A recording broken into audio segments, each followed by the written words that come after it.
Boom. What's up, everybody? This is Carrick with ACG, and I'm here with Abzy and special guest Fighting Cowboy, back again after an extended hiatus because I thought we had him on in the last year, but I think Abzy was saying that it might have actually been before Abzy had become a full... Before my time, man. Yeah, before he had ruined the podcast with his presence. So, I'm just joking. Dear God, dude, what the fuck, man? It's so mean. Come on. But we do have sort of the tank top group going on. Tank Top Boys. We did it, dude. We did it. Tank Top Boys sounds like a really bad, like, I don't know, Netflix show that's coming out. The Tank Top Boy. Sounds dirt. But Fighting Cowboy, where can people find you? What are you doing right now? What's your current release schedule going?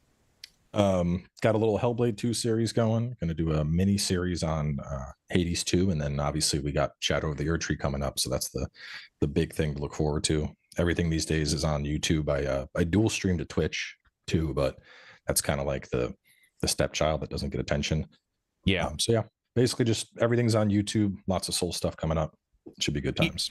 Yeah, we're gonna start dual streaming on Twitch as well. We used to do Soul there, but you know how they used to have the rule, like you can't stream. I remember glory days when YouTube would tell you were on Twitch. YouTube would tell users back when YouTube liked their people, back when YouTube wanted like normal consumers, and then we went to Twitch because YouTube was giving us shit, and then we came back here. I do like that they allow people to multi-stream. I think that's awesome. It's only it should only be that way. Have you ever tried to multi-stream on other ones, or are you more waiting for if there's another streaming company to become a thing before you like? Yeah, I mean, there's Kick, but I don't know if that platform is going to have long-term support. Agreed. And then the alternative would be like adding TikTok in, but I've heard very mixed things from people that do the TikTok streaming. A lot of them say that it's just like an endless slew of emojis coming your way, and there's not really much actual interaction going on there. So I'm like, really? Is the juice worth the squeeze? Do I want to invest here or not? Most you'll get is like a W or an L probably on that platform.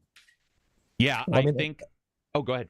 I was gonna say, there's all the legal bullshit surrounding TikTok right now too. So like, I've had a TikTok person reach out like, "Hey, do you want to get branded creator over here? We'll help you set up." And I'm like, do I want to put effort into something that might be dead in the next year? Like, plus I do long form content anyway. So that is exactly where we are. We have a couple like ER ad people on our channel just because I talk about it occasionally, and they've become game fans, and they've been helping me with the ideas of going to TikTok. And I have a channel, I've uploaded a couple things, but the idea of going solid somewhere and then having them be banned or something is like, oh God, one more thing, you have to.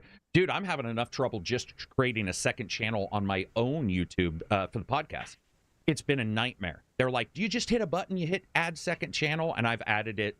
This is probably the 33rd time, and YouTube tech support cannot figure out what's going on. I swear to God, it's because I'm angry. I feel like I get every shaft for that. But let's read some super chats because we got one here. Brandon Martin, $5 super chat. Hey guys, Fighting Cowboy, your Bloodborne video got me to beat my first Souls game. Got me hooked since then. Thanks for the Souls videos. Very welcome. So, do you feel that that's what got you? Because you exploded pretty quickly in views once you started. I don't know if you were already doing it when I first talked to you or what, but it seems like you were doing well, and then it was like boom. Do you feel like there was a particular video set that you were like, this is what's hitting with people? Probably the Dark Souls 3 walkthrough. I think part of it is just like YouTube economy.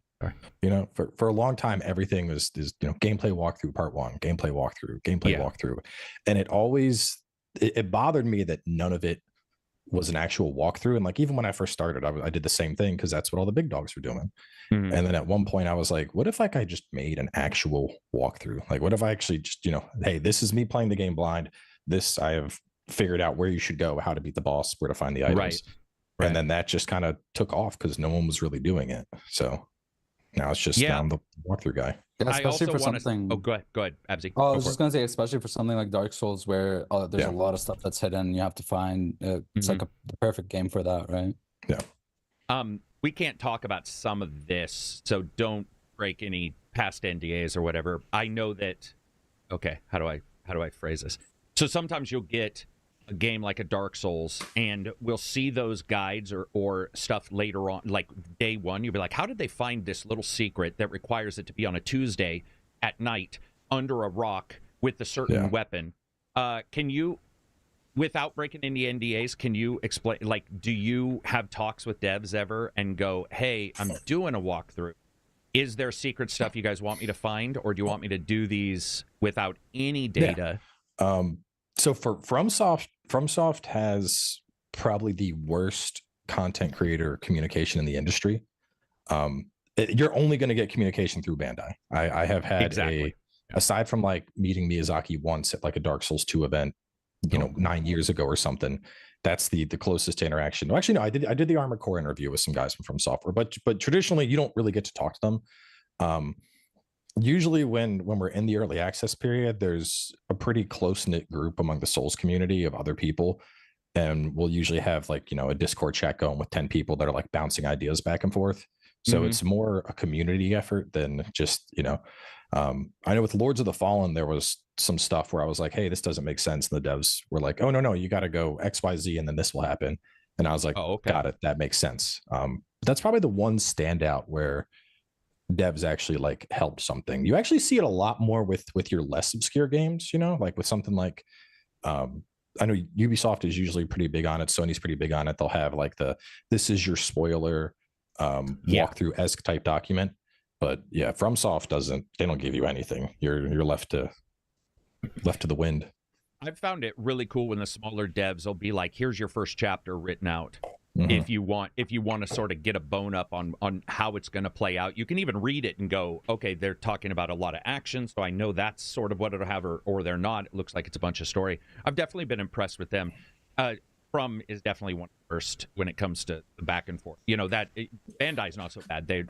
But there's certain stuff that I've asked from the bigger publisher, and they're like, let me get back to the devs, and you're all, damn it, because I know this won't.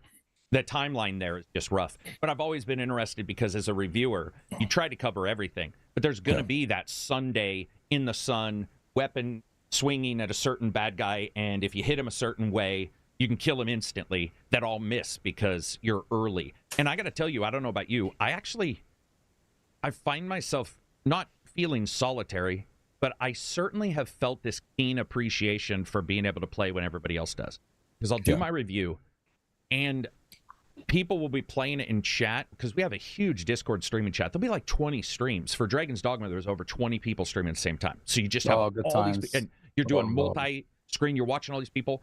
And I got to tell you, Cowboy, it depressed me a little, because I helped a lot of people, which is fine, but I didn't get to jump in and experience it together. Yeah, dude, that is a first world problem. That's above a first world. That's a zero world problem. Like, that's stupid even bitch about. It makes sense though. Like, the best thing is day one of the game. Because I see you guys in chat, like, and you and I, we've talked about this. You're not supposed to say anything to anybody. So like, if you have a game, they'll be all, don't say anything to anybody. And you and I have talked about this, where you're all, but I'm having a problem, or I don't, and they're not answering. Saturday, they're doing, and you're like, what do I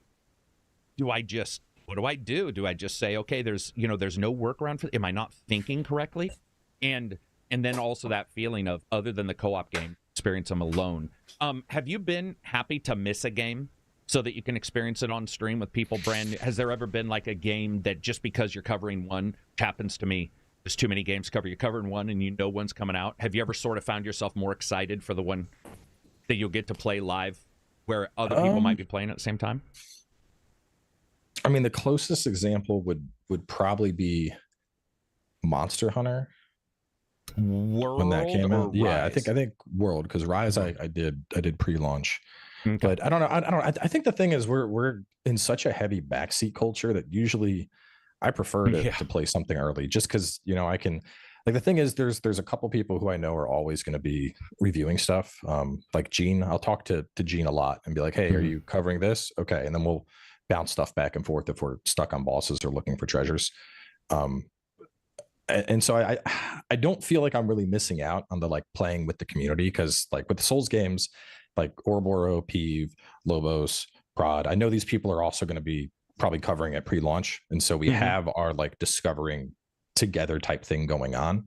Okay. And then, but at the same time, it's not as intrusive, like trying to play. I know I was talking to Peeve about this, and he said that one of his biggest regrets was not playing Elden Ring by himself before it came out, or at least on his own, not streaming, because he streamed his first experience, and it's just constant people. Well, hey, you missed this katana, or hey, you got to do this for the boss. And like, I mean, I get it. People want to help, but you know, there's a limit to backseating, and a lot of people blur that line between like, you know, let somebody experience something blind, let them own their own mistakes. You know, if I fuck up and I buff the boss, that's my mistake. That's my problem to deal with, as opposed to like, you know, it's a difference between being force-fed information and like looking it up on your own, I guess. Yeah. So I also feel the sense of discovery goes slightly away because people have such a low attention span.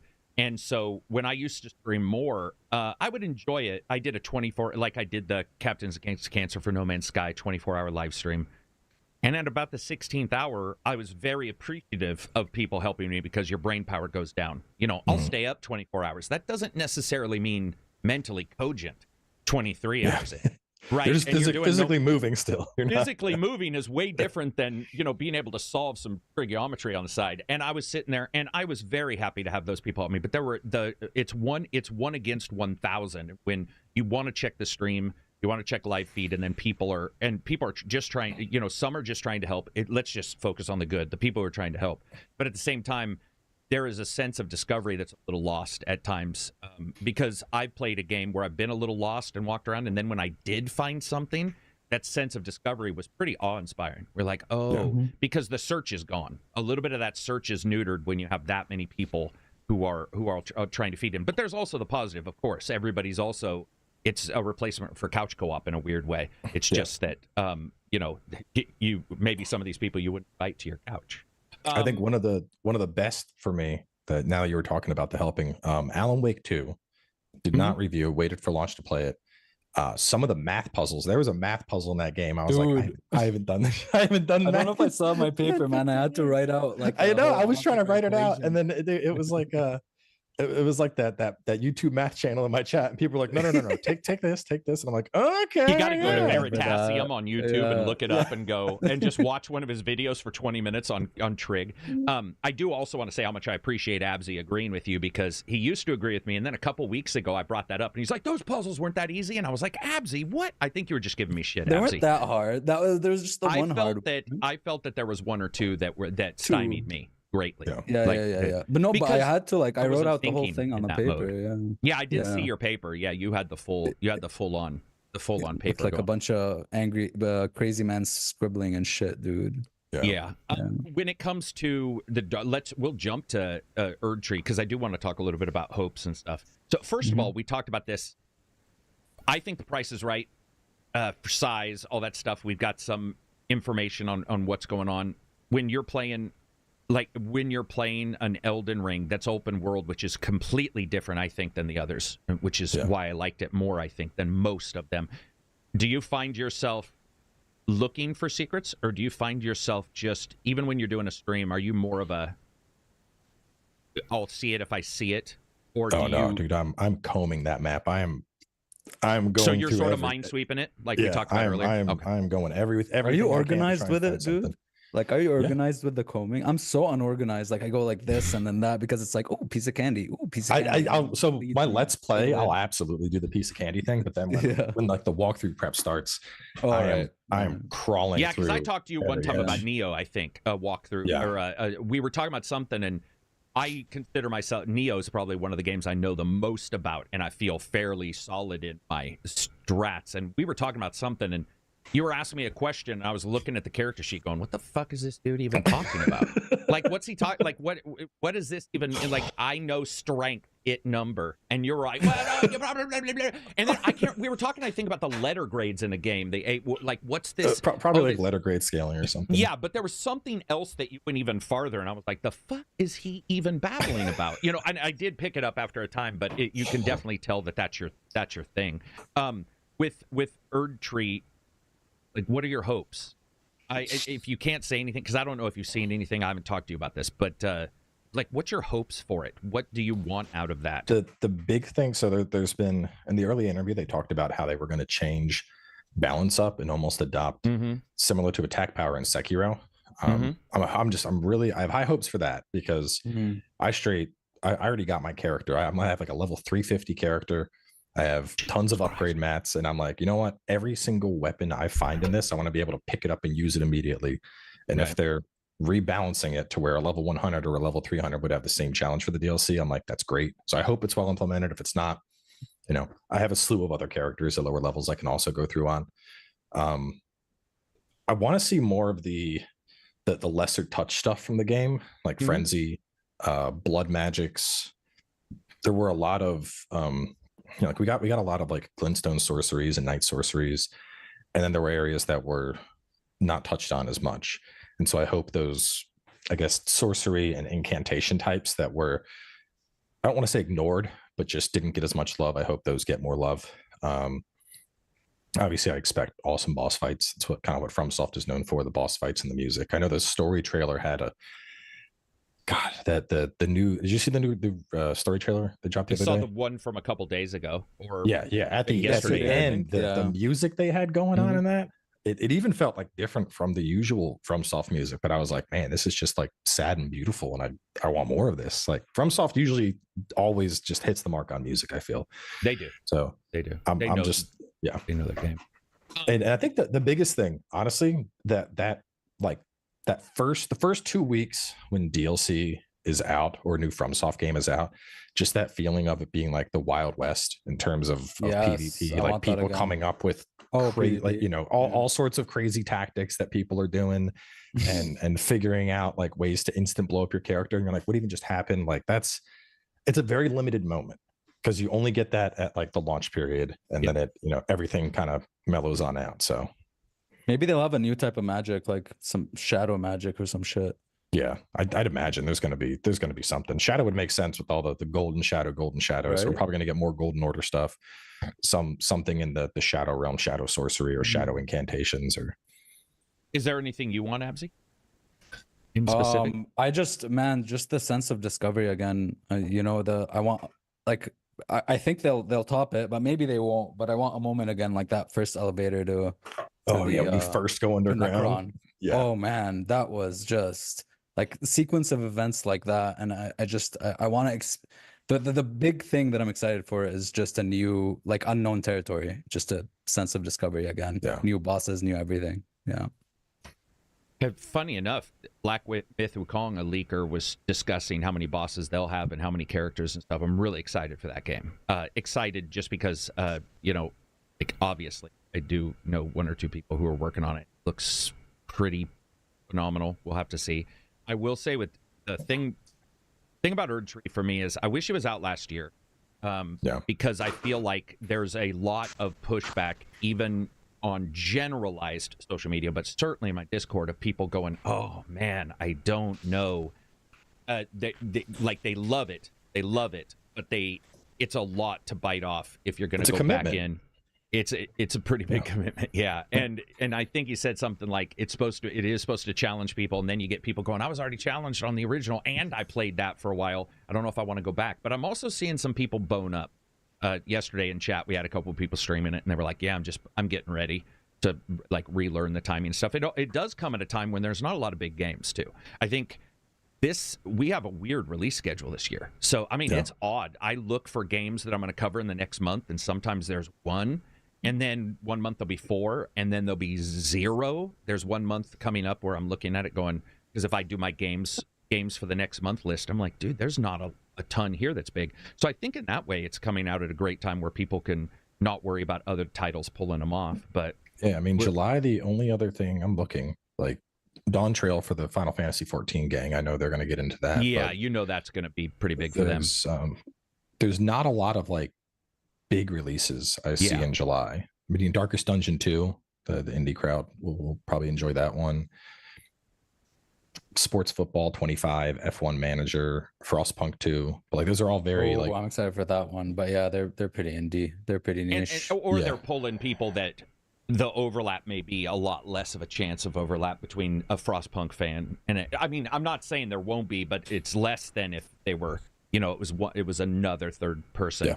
My goal is Erdtree keeps me busy until Black Myth, and then Black Myth keeps me busy until I mean, I think all the fall games we're going to see announced at Game Awards. We're going to get all of our September, October dates. I hope they do a demo though, because I think like with Stellar Blade, like initially I wasn't all that excited for it, and then playing the demo, I was like, oh, this clicks. Like this feels good. I like this. And especially like a relatively unknown studio, I'm hoping that Black Myth does the same thing. Because I think going hands-on with that would generate a lot of goodwill. It would generate goodwill. And dude, I remember when the first trailer came out, I was like, you know, I'm excited. And I even had, I think it was Mike at the time from USgamer.net was on. And he was like, it's not real. And I'm all, no, it's for sure real. I know somebody working. Like, it's for sure real. And he was like, oh, no. And there were people saying, no, it can't be real. And I was looking at it going, dude, there's clipping everywhere. Like, it's for sure real. Like, what are we talking about? And to see it finally get here is awesome. But I'm still seeing people, whenever they see that game in particular, for some reason, pulling back on it. And it might be the Stellar Blade thing, where it's the first game from somebody in that, you know, I'm in the that same style. way. I mean, I was the complete opposite because I was expecting like a character action game like Bayonetta or DMC5, Right. and then Or Stellar was Blade. let down because it was like more of a Souls-like, right? Yeah, so I definitely got that sentiment for sure. It is interesting, though. I just want to point out, I did not like the demo for Stellar Blade, and I liked the game a lot. Oh, okay. I never tried the game. I don't know what was going on in that demo, but I don't know what it was. I didn't like. I also think their skills are a little screwed up in Stellar Blade, like buying a skill to make it easier to pull off a parry or that is already sort of odd in its timing was a little weird to me. I almost wish it was like a reverse where you could say, I want less time to pull off, but I'll do more damage. Something, the skills seemed a little inverted from what I wanted, but I still love the game. It's weird because, dude, that demo, I still think demos should always happen, but that demo came out and I was like, graphically, that's pretty sweet. The character, you know, the sexuality thing disappeared in seconds. Like in seconds. In seconds, I was like, this is just a game, third-person action game. But then it didn't stop me from buying it. It just, one thing I did like about, and I like always about demos, is they remove the mystery. And at least you have a solid footprint. And at least you can say, okay, now I know or don't know what I'm going to do at this point. Or at least I have a feel of what it's going to be. I think that was a good thing for them. When you were talking about games not being real, that was Power World for me. Until I played it, when we saw Power World revealed, I was like, no, this is just some kind of like Ponzi scheme. They're just getting money from people. This can't possibly be for a the real NFT thing. drop, right? Yeah, I was there was NFT coin drop.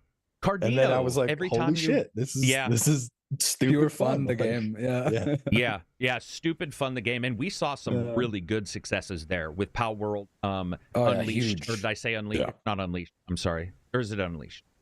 The other one, Power World. Oh, yeah, but the one that came right after Power World. Enshrouded. Enshrouded. Yeah. Enshrouded. Jesus, Unleashed every time. Anyway, we saw a couple of those hit at the same time, which was really cool to see that kind of success coming from B, you know, and certainly indie, but like B level stuff popping up that was actually really, it did completely insanely well. Like, I mean, Power World was nuts when I was looking, and Helldivers, obviously. But you see these titles come out, and it's been the year of surprises, I would say. Like the year of some of these games that I didn't expect Power World to explode. Because to me, Power World looked like a cut and paste NFT, crypto coin. Here's a Cardino coin every time you raise a PAL. It absolutely looks like it that. Was a mess. It was even a mess to play when I played it, because I almost reviewed the early access, and it was the patches. It was a mess then, and then when it came out, Manor Lord, somebody said, was another one that came along pretty surprising. Yeah, it's cool to see those. With Erdtree, what is it, 8 weapons? 10 weapons, 8 what did they say? They said, if I remember right, they had some stats for what is it 8 new weapons? I think they said 8 new categories. 8 new categories. Okay, 8 new categories. That's a lot. That's a lot. That's what if they added your Kurisagawa into the game, I would play it then, because I don't think I'm going to play it, but I would probably, if randomly I just see somebody with a chain weapon in a game, I have to play it for the most part. Like, that's just... And then they add Neo stances. And then... Nope. No, I'm okay without Neo. Yokai Parry. And... No. I still love Neo 2 so much, man. Neo 2 is my favorite of all the games. Like combat. The action in that game is so top. Because it's hilarious pulling people's body parts off. But Neo 2 just feels... Neo 2, I just didn't have frustration. I've died so much. I have a count on one of those guys that killed me so many times, and I just never was... It was weird, because normally I would be like, all right, we're done. Now we need to move on. Instead, I was like, do, and just trotted back out there and died again. And I was like, all right, I'll try something else out. It was... Neo 2 was awesome, man. Do we have any data on a Neo? Is there anything? So there was an interview where they said that they were done with it for now and they wanted to pursue other things. And then we saw that with Rise of the Ronin. Early numbers suggest that it's been, I want to say it outsold both Neo 1 and Neo 2 put together. So I know early numbers that posted for Rise were, by Team Ninja standards, definitely substantial. Yeah. So I don't know. I personally, I hope they go back and do a Neo 3 someday. But I wouldn't be surprised if they keep it in the. I was so redundant for now. I was so excited for Rise of the Ronin for the longest time because I thought it was going to be an open world Neo, and then that did not happen. I can't. I tried Rise of Ronin a few times. It just didn't click for me. And me neither. Bro, I was branded a. People were saying that I was like paid off to hate the game. I was like, of course. I was like, dude, what? Y'all are, man. I'm like the biggest Team Ninja simp. Let me tell you. Hey, I even played Strangers in Paradise. So I love that. I like Stranger, dude. Even though that game is terrible. I loved it. It's all about the job system. Yeah, the job system was, dude. It was like the ultimate Final Fantasy fantasy. I'm like, I get to actually jump in physically. Just in terrible levels. This is great. Yeah. The dialogue when he's talking to Death. Oh my god! Listening to Limp Bizkit. Oh my god, dude! That was not real, dude. It was something. All right, it was a game. It was a B-flick sci-fi movie turned into a game, and that's why it was a game of that year. Sure. Yeah, man, I'm excited to see this. I think that with Dark Souls stuff, I'm getting a little burned out. Liza P burned me out a little bit. So did Lords of the Fallen a little bit, not in a bad way. Neither one were technically bad, but I noticed that my desire to jump in had dropped a little bit, which I just think is a little bit of genre fatigue. Are you looking at Entoria at all? A little bit, only recently, and then Black Myth because it's a monkey, and the monkey man makes me crack up. I just can't wait. I just want to play as a monkey man. I think that'd be funny. It needs a little more now, I guess, for me. Whether it be Asian inspired, whether it be Dark Ages inspired. I need another step, which is, I think, why I gravitated towards Surge a little bit, because it was sci-fi, so it felt a little bit different. I just need a tiny bit. Stellar Blade isn't like that, so I don't want to say Stellar Blade's Souls-like, because it's... it's interesting how everything has a parry now, too, it's right? very sort of not. Yeah, dude, like first, the parry everything had a dodge, is so and now overdone. it's parries are the new popular thing in gaming. Parries are the open world of the movement system. It's like everything has to have a parry. Sekiro, and everyone will follow. Let's talk about a game that doesn't have parry. And I only found out recently, Fallen Cowboy didn't like, but I did, and I want to talk about it. Hellblade 2. Wait, Hellblade has a parry? Hellblade, dude, no, it doesn't. I parry. Sorry. What are you talking about? You can parry into instant kill in Hellblade 2. It sucks balls. It's very all right. So here's the thing. It's because I actually I was doing a fair amount of combat testing for the limited combat we had. You can there's only certain swings that you can parry, but on the side hatchets and on the side swords you can parry into instant heavy follow up. The instant stab. Yeah. But later in like the second and third arc of the game, attacks seemingly become unparryable. So it's better to just do consecutive dodges into your heavy categories. They are unparryable. Because I asked about it. I was like, I don't get this. I don't get this. Yeah. I liked it, but I liked it because of the indie film.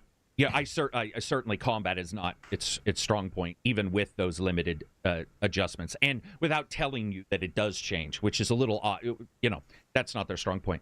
But you just found it, at least from what I'm hearing, because I haven't got a chance. So I don't know if I talk about this, but especially when I've reviewed a game, for the most part, my review's out there, so there's not much I can do if somebody disagrees with me. So I don't end up watching a ton because I can look at somebody's post and go, oh, so-and-so didn't like it. So when we were talking about it and I posted that you were going to be on, somebody said do you want to see Cowboy's negative thoughts on Hellblade or something? I was like, well, I had negative thoughts on Hellblade, but then I saw that you didn't like it, like even more so. The thing with my review is I even called it out. It said it has arguably some of the best Unreal 5 graphical representation we've seen so far. I've said the binaural audio is absolutely top notch, and you need to play the game with headphones. I said that the story overall, I liked it. I liked how Senua seemed to grow as a character, and she was a little more confident in lieu of the voices still kind of trying to bring her on down. But the two things the biggest thing that stood out to me was the gameplay. I felt like the gameplay was a step backwards. The combat felt more simple, and it felt like there were less puzzles. And then I also feel that the pacing of the game, I feel like up until we get past the hidden ones, I felt like pacing was pretty good. And then the second arc with the second giant, that felt kind of short. And then the third arc, it felt like it was over before it even began. And so you felt it wrapped up almost too quickly, or do you just I got and it you know, like there is, like, I think even in the review I said, like, you know, like if we were to put a review into boxes, like graphics, narratives, sound, performance, gameplay, or something, like it has 10s across the board in most categories, but I feel the gameplay was just not there this time. And like gameplay was never going to be the strong suit of this game, but I'm a gameplay centric person, you know? Yeah.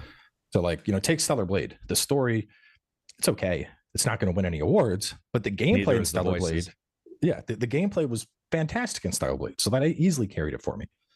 And that's just, you know, I'm a gameplay centric person. That's me. And it makes sense. And the thing is people, when they go to a review, they don't check the person often, and so they don't always know.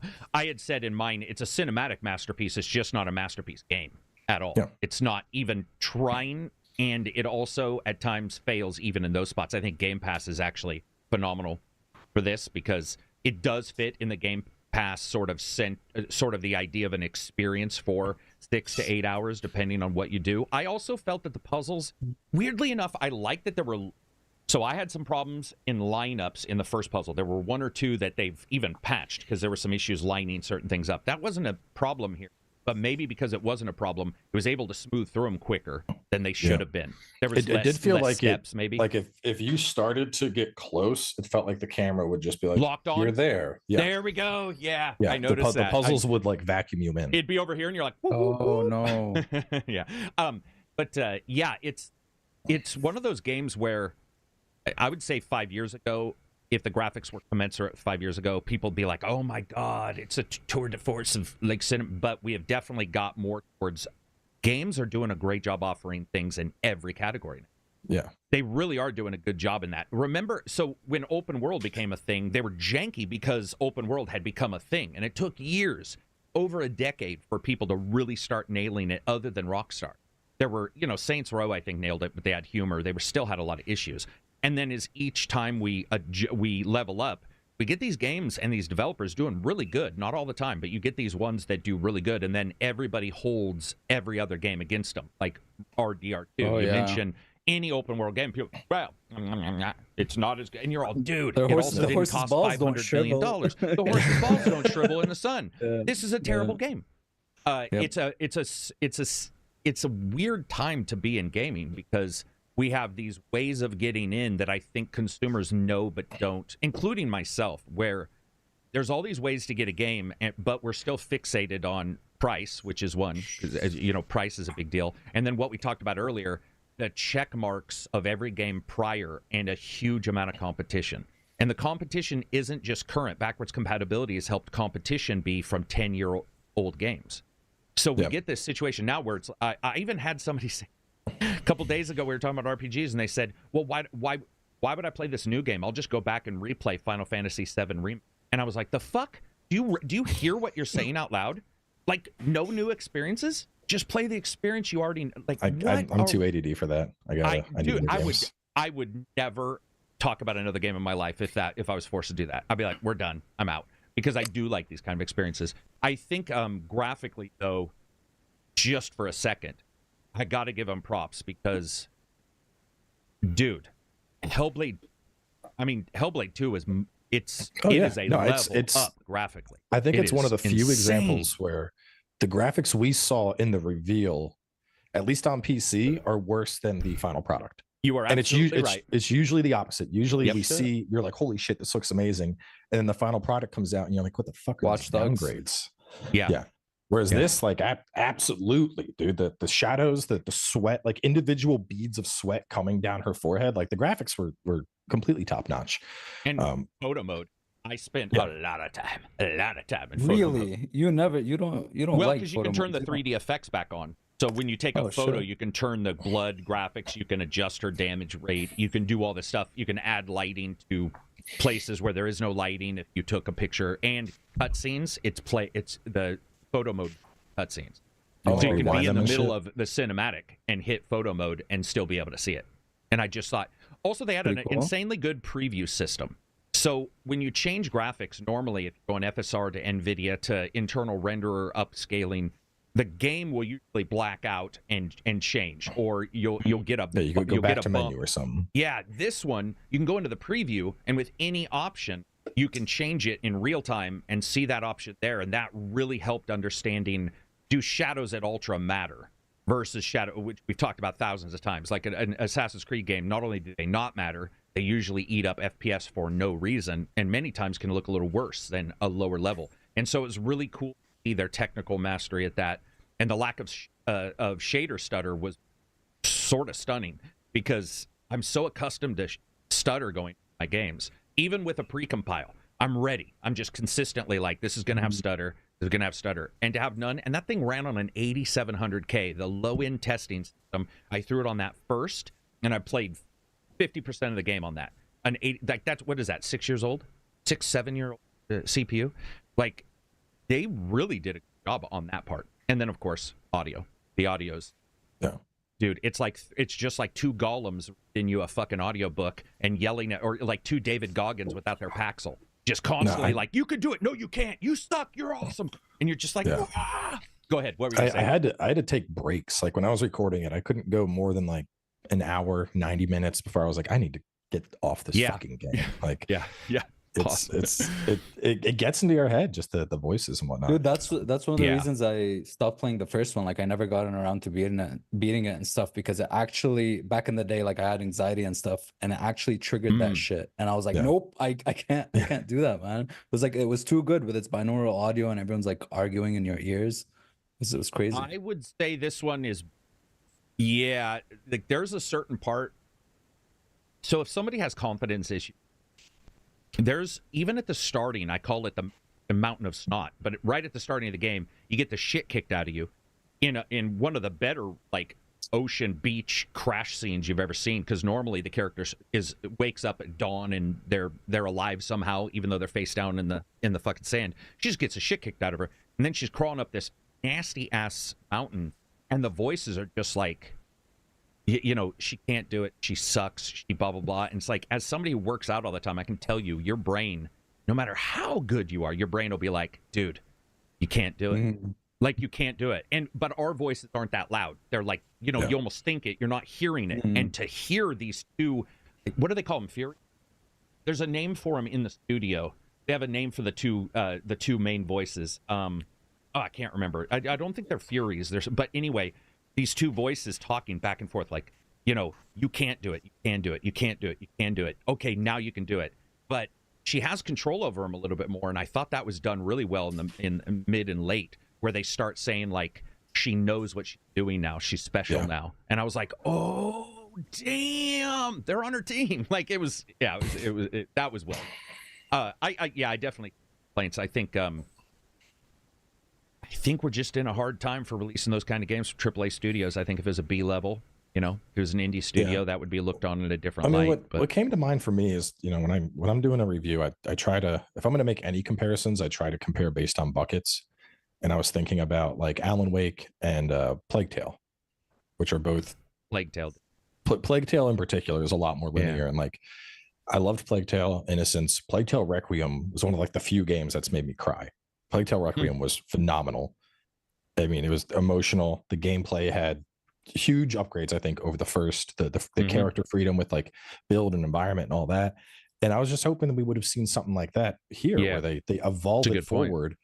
And, you know, like the combat, we went down to, I mean, it's more cinematic, fighting one guy at a time, but it definitely takes a bit of the strategy out of it. And then same with the puzzles. The puzzles have been mixed. I actually really like the puzzles in the first Hellblade, but I've heard a lot of people that are like, less puzzles? Fuck yeah, great. But I don't know. I like puzzles in games. Same with like Ragnarok. I love solving the puzzles there. And it felt like, you know, the parts that, I mean, given that's not the focus of it, but the parts that I enjoyed the most about the original Hellblade felt lessened. And I'm like, down. Yeah. So, I think that's weirdly fair, and yet, like, this is the cool thing about games is, there's a light and dark part. There's a battle that particularly happens when you're sneaking around an area, and there's guys breathing fire at you. I put it in the video. It's not a spoiler. That I was like, holy shit, games are art. I can't even describe it until you see it. But I do not think it would have been doable or usable with their current way of doing things if it wasn't single enemies. And yet, the single enemies do remove that strategy of like how you have to move around and dodge. So you get this like tit for tat in some games. I also agree. I'm a huge Plague Tale fan. I think Plague Tale, those guys, it's ridiculous. Like it's ridiculous. I hope in a weird way, like Obsidian and Bethesda have worked together in the past, and you see, New Vegas' writing is better than blah blah blah. I hope that Hellblade, they look at it. Plague Tale looks at some of Hellblade stuff. Hellblade looks at some of their stuff and says, "Oh, maybe we can try this a little bit more," because we do know that they're working on another project that isn't Hellblade. But after that, I'd like to see another one. I think they confirmed already there's going to be a third, didn't they? I thought they did. Yeah, right? but it's not going to be. It's not. From what I understand, there's another IP. This is what I talked about a couple weeks ago. I had understood there's another IP they're currently working on to get out prior to an Hellblade. What did they that do could prior also be to, two teams. To Hellblade? Ninja Theory prior to Hellblade. They did the Devil May Cry reboot. No way, it was them. Yeah. Hey man, I enjoyed it a little bit. All right, I had sick music from Noisia. All right, it's kind of cool, but I'm gonna pull up the full list. See. Real quick, also read a super chat here from Yamama. Yamama Gaming, $5 super chat. Just restarted Neo 2 after finishing Rise of the Ronin. So good. Team Ninja till I die. Strangers of Paradise is trash. Thank you, my friend. We're in agreement there. Another super chat a little bit farther down. God damn YouTube, your stupid pop-ups. There we go. Neil Campbell, $5 super chat. I'm broke. $5 is a lot. Thank you. But two of my favorite content creators in this place at the same time. I need to be sure to use my characters wisely, and then puts a dash. You're awesome, Neil. Thank you. I'm sure Abzy and Fighting Cowboy appreciate that as excellent content creators. Yeah, the best content creator. You streamed. You streamed. I streamed for a bit and then I stopped. You streamed for a while. Soul's Sleeper, $23.99 super chat. Gents, despite it being 9 degrees Celsius, just went and put on a white beater shirt as well. Hell of a Wednesday podcast. Yeah, now I feel like I need to do it. Yeah, it's cool to see also it scored well. It scored within 1 or 2 points of Hellblade 1, so that part I'm sure they're happy with. We'll see how sales go. Well, we won't see how sales go because they don't do that. But it is cool to see a success in gaming right now, especially because Microsoft stupid decisions as well as just weird zeitgeist aside. They need some successes. I want Ninja Theory to be able to make another game. We all want games to succeed. Well, not all of us. I feel like some of us. I don't know what's going on with Microsoft right now, man. Like, yeah, well, and I want to talk about another thing, but go ahead. What were you going to say? We went through the Blizzard acquisition, and like my stance on it initially was, Activision has been dragging themselves through the shit for a while. Hopefully Microsoft will clean this up. They acquire the studio, and then what do? They go, Blizzard, just keep doing what you're doing. Like, what? No, that's not. Blizzard is the one who needs the help. They need you to like fucking fix up the work culture. I mean, Bobby got out, thankfully. Obviously, he got his golden parachute, so it's not like it hurts him as all. But they leave that alone, and then Tango Gameworks, which puts out a banger out of nowhere that had no marketing, still did pretty well, still won a bunch of awards. They closed down, and it's like, the fuck is happening here? Like, if we're gonna, I don't know. We're looking at a time though, like yesterday, Atlas Fallen guys laid off a bunch of people. We're getting all these layoffs. I think we're looking at a time where scores don't matter. Sales are the indicative of the end. And I think we all think because a $1 trillion company has the money, they should just raise these up, right? They should lift them up. Which I, by the way, do agree with to a point for sure. It's weird, dude. It's weird, and it's not only weird there. And this isn't to stymie that discussion because I'm actually going to jump into what I think is a crazy choice on their part in a bit. But we also have a tendency to forget that, like, I know it didn't win as many awards, but Concrete Genie, Sony fired that entire dev unit, and all these companies are firing these units that, though they may win an award, I think we're just seeing the unfortunate economics of some of this stuff. And I know it sounds like we all should just continually paying out to those, but apparently other people do not agree. The people who run the company do not agree. And it does suck because you see, I would have liked to have seen them do a second, what is it called? The rhythm game? Hi-Fi Rush. I would have loved to have seen them do another Hi-Fi Rush because my firm belief is this. I love Shadow Drop. Shadow Drops also do not always mean success financially. And I believe that happened there. It would have been great to say, here's our title, and then you wait a month or two and you'd be like, boom, here's another title. Sailor says, Sony had layoffs in February and the games industry didn't have as big of a meltdown as they did for Xbox. They have had multiple ones. They all have. It's life. It's unfortunate. It's not just games. We're in a shitty time. I would have loved to have seen Tango get 6 months of PR for a new game. 6 months, man, where people are like talking up Hi-Fi Rush. I think a lot of people looked at it and didn't know what it was and, maybe just didn't get into it. So maybe that's why it didn't do well. It would have been awesome to see that. But then at the same time, we see them releasing 2 high success beyond belief games on PlayStation Store. You see Sea of Thieves and what was the other one? Grounded. Pentiment? Grounded. Oh, and Pentiment. Pentiment Switch, Pentiment right? Release? I thought Pentiment came out on something. I could be wrong. But yeah. You see these other games. We live in a weird world, man. I mean, in 3 decades of gaming, I can tell you straight up, it's very hard to guess what anything's going to happen one day or the next. And that's 3 decades of watching, Nintendo tell Toys R Us you can't have Sega Genesis titles on your... Like, I saw some... Yeah, we're definitely seeing more homogeneity homogeneity between all the different platforms and now streaming services and all that stuff. I think exclusives are kind of a dying thing. Just games as a whole want to be on it. What'd you say? About the exclusives dying. I'd love to see an industry that moves away from exclusives. I would like to see an industry that moves away from exclusives. They're probably going to do timed, right? Let me explain one thing. Exclusives, because your hardware does something different, I'm all for. So, I don't know how you would do that. I love the idea of... or the PlayStation, I know it was blown out of proportion, but look at the speedy NVMe. I don't know what that would be, but very distinct improvements on one system. Maybe this one offers something else. I like the idea of all titles being everywhere, but if we are going to go to a point to where no exclusive anywhere, we are certainly going to get to a point where, I guess controller would be why you'd buy a console. Controller, maybe. I think community. I know I had PlayStation growing up, and then in college I was Xbox because all my buddies were on Xbox. Mm-hmm. Well, what's weird? That's news from today as well. So Sony, when they had Ghost of Tsushima, has a little pop-up on PC now that shows you PlayStation friends and all that stuff. And Xbox is now going to start doing that on their PlayStation games, where you open it up and you have Xbox friends and stuff. So it's like, So you're sort of... The community aspect is sort of becoming... blurring as well. Blurring, yeah. And I jumped into Destiny 2. Yeah, I did. I took on the brunt of Destiny 2. And that's got, your Steam, your Bungie friends, all in this... It's messy. Yeah. But you can tell that's what they want to do, in the future. My biggest wish would just be a uniformed button layout across all consoles. Mine too.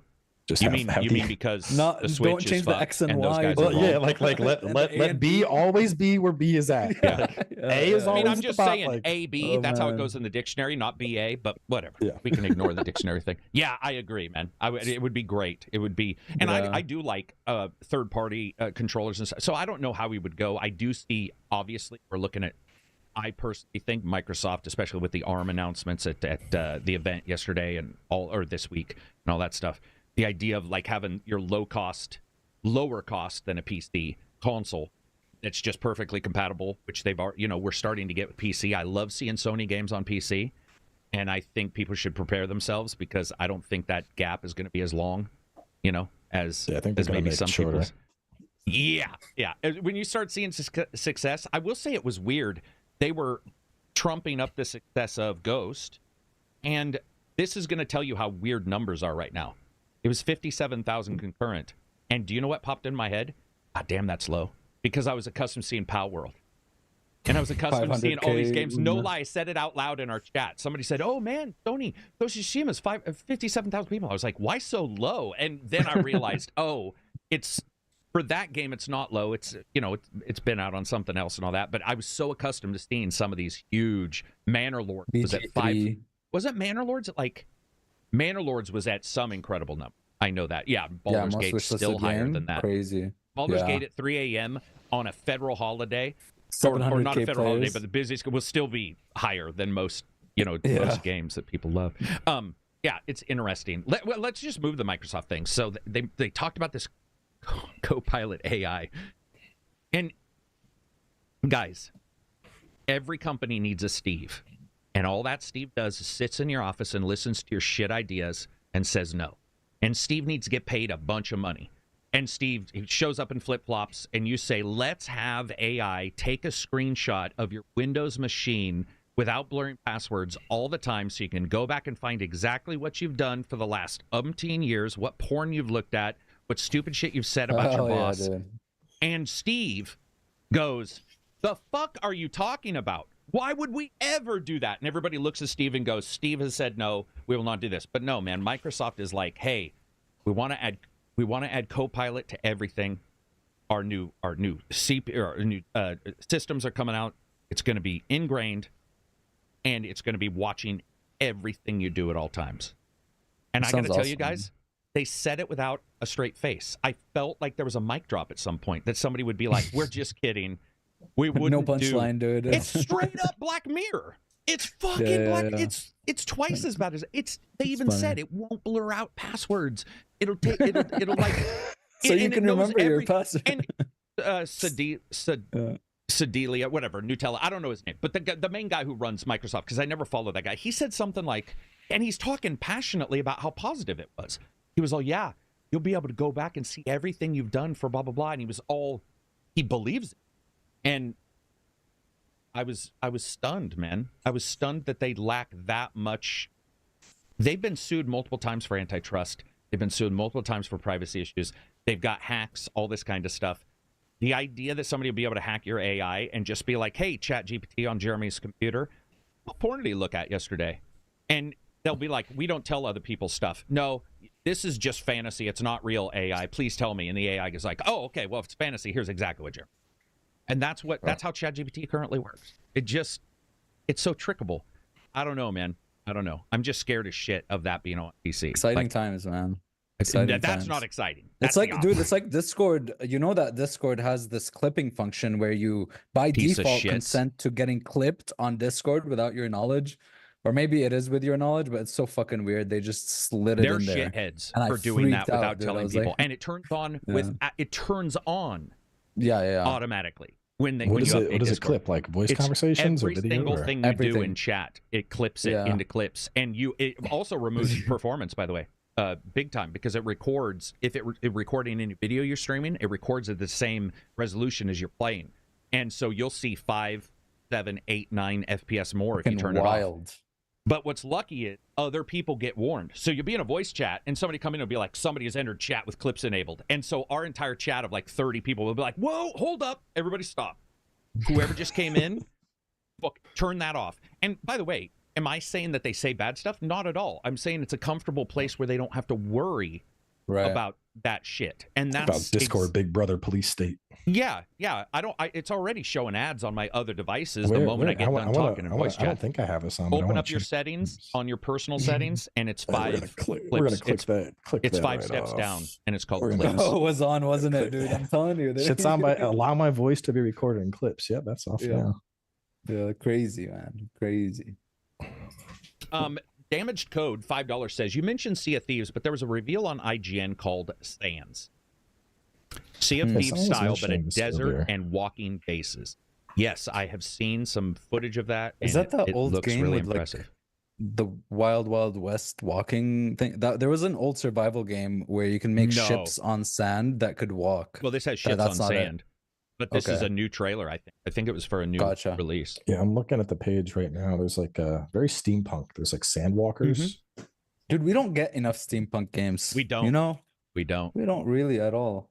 That Clockwork one looks really good. Clockwork Revolution looks, dude, in Exile, right? Hell yeah, dude. I'm excited. In Exile's doing. Super excited. Timey-wimey. I need to see more than this. There's very excited trailer, but it's just like just a cutscene of a guy with a pipe. That's it. I think that's the problem with like the more you understand cutscenes, how trailers are done, the less I find myself less and less excited for games. No, I don't. Until show me gameplay or show me. Yeah. Yes, dude. And we can jump into that with Assassin's Creed. So weirdly enough, Ubisoft decided, hey, I got an idea. Let's release a CGI trailer and then have actual gameplay and more description on completely separate videos. So I had to go watch those. But I got to tell you guys, man, the more I'm reading, the more I'm hearing some of the rumors I've heard about stealth and stuff. You can prone. You can prone. There's NPCs that carry light around the levels and change the level, lighting, and all that. I really hope it's light and shadow, just like Thief and Metro. That's and what stuff. they said. It is. They said light and shadow is making a massive change. Mm-hmm. Yeah, I don't want high leaves anymore, dude. I'm sick of high leaves. I don't want high leaves. Well, leaves change depending on the season. Yeah, seasonal. So like that's awesome. If it's snowing out, there's no leaves to hide in. And Cowboy, did you? I don't know if you talked to them or if you've seen or what have you on data, but they also said it's dynamic depending on how you play, meaning you may have a mission in winter and I can have the exact same mission in summer depending on what other missions I've taken in what order. That I thought was awesome. Yeah. They said they were also going for a more non-linear kind of main story where you just hunt your targets and stuff like that. Yeah. I mean, knowing Ubisoft, they'll probably do like a preview session a couple months out from launch, but I don't know. That's my rule of thumb now on most Ubisoft games is I want to play it first because like with Mirage, I played the preview event and it just didn't click at all. I was like, this just feels like old Assassin's Creed. That was fun for me 10 years ago. I'm not looking forward to doing more of that now. And what did you play it upon release? No, I did the preview. I shared a preview video. Said, if you like old Assassin's Creed, you're going to feel right at home. I don't like old Assassin's Creed. Yeah, I would admit the rose-tinted glasses on old Assassin's Creed always cracks me up because I'll go back. I mean, I'm playing them currently. I'm playing 3 right now, old to do a walk in the walk video. And I got to tell you, man, crunchy as shit. Just damn, son, those are crunchy games. But it doesn't mean I don't see why some people like them, but they're crunchy as fuck. And I'll be playing these old ones, and I saw Mirage try to take a step into merging them a bit. And I think it succeeded in some places, but it is exactly what you said. It was their idea to see, like, is this really a thing? They had some missteps. I liked it in general. I liked it, but it certainly does feel old. There's a particular thought process to it. But with the Ubisoft games, I do the same thing because I've also had some really bad previews with them, and then like their game later. My preview. So okay, I say like the game. I should qualify that. I played a preview of Valhalla, and I was not.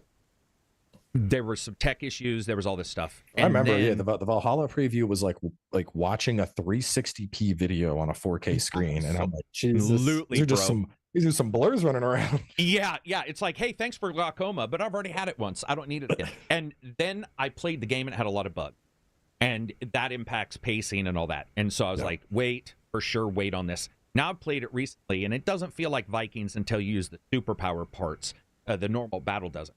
But I have had some experiences with them where, their previews have been opposite of what my final experience has been, where, there's something about it where I either really liked and then I played it and I was like, oh, this is for me, or where I really didn't like the preview. And it's also about that tech, like that. Do you fly somewhere? That'll probably be a better experience, unless it's Watch Dogs Legion. Did you go to an event for Watch Dogs Legion? No, dude. I do. I almost never travel for events anymore. Me neither, man. If there's like a hosting event, like the Capcom thing where they were like, hey, we want you to host our showcase. I was like, cool, I get to be on screen. That's a cool experience and a big bonus for you. Let's go. Yeah, I will do this. Right. But like hey, you want to fly across the country and leave your wife to handle 2 toddlers alone for 4 days? Kind of a hard sell. I don't have kids, but selling my wife and taking care of 5 giant dogs for a couple days would probably be hard. We went to the Watch Dogs Legion one, and the event, I like the game now, but the event was crazy. It was a typical Ubisoft event at the time, which was, let's listen to a hacker talk for 2 hours about hacking, then play the game for 15 minutes, then do interviews. And I was all, now I paid, because you know me, like that is just something I do. You don't like taking money for events. I do not like any of that stuff. So I was like, okay, I'll pay. And so Cadiz and I are there. I think that's also where we met Delrith for the first time, and then we met again at Baldur's Gate. But we were there, and I was like, I'm sorry, who is talking? What does she have to do with? And she's a very intelligent person, knew her stuff. But I was like, this is not a part of the game. Like, this is just all this stuff. A little bit like I did not spend my money to come out and listen to a lecture. Dude. Yeah. In fact, I tried to do that thing where you take away, hey, I got to see some time on this. It's a cool experience, but at the same time, I'm like, man, you're misinterpreting what a person wants to see, which is, it's called a Watch Dogs, gameplay preview event. It's not called a listen to about cyber hacking. And by the way, they're not the only ones to do it. Many companies do that. Baldur's Gate. I really enjoyed their event, but there was a lot of talking there too, where you're like, you know what? I would rather just sort of see the game, and then maybe afterward do the talking. I think Bandai is one of the best. Like for the Armored Core event, like usually. So like, let's say the event was at like 11. Like we're all on the bus. We get there at 11.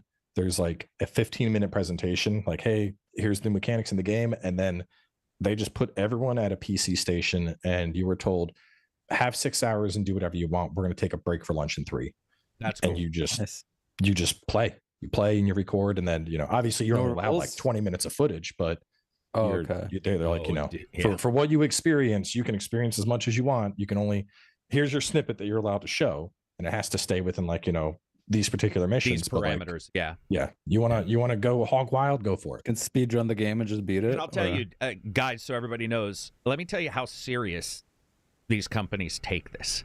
We went to GDC and we were playing Assassin's Creed Syndicate, and they gave us footage. They gave us the wrong USB, which had their entire. They had a lot of footage. So I'm on the show floor with Cadiz getting ready to leave, and our contact, one of the greatest guys I've ever worked with in PR, was just lighting Josh's phone up. Just like, hey. So I go, ignore it. It's no big deal. He's just catching up with us. We'll get back to him. Let's play some games. Let's do some stuff. So we're playing other games, and it's just, hey. Like, we need you. And he chased us down the sidewalk to catch up with us and be like, we gave you the wrong USB. You got the USB with, like, the game on it or whatever. I don't know what it was. But that dude was so straight. He was such a good guy. Amazing. One of the greatest guys I've worked with in PR. Just he was not only nice, but he was very open with us asking questions that were pretty, they weren't positive. They were like, how are you going to stop from this happening? How are you going? And they were really cool about that. But yeah, they take that shit serious about how much time. I've had it where I'll post a preview and they'll be like, dude, in 3 frames you show this. Can you remove that?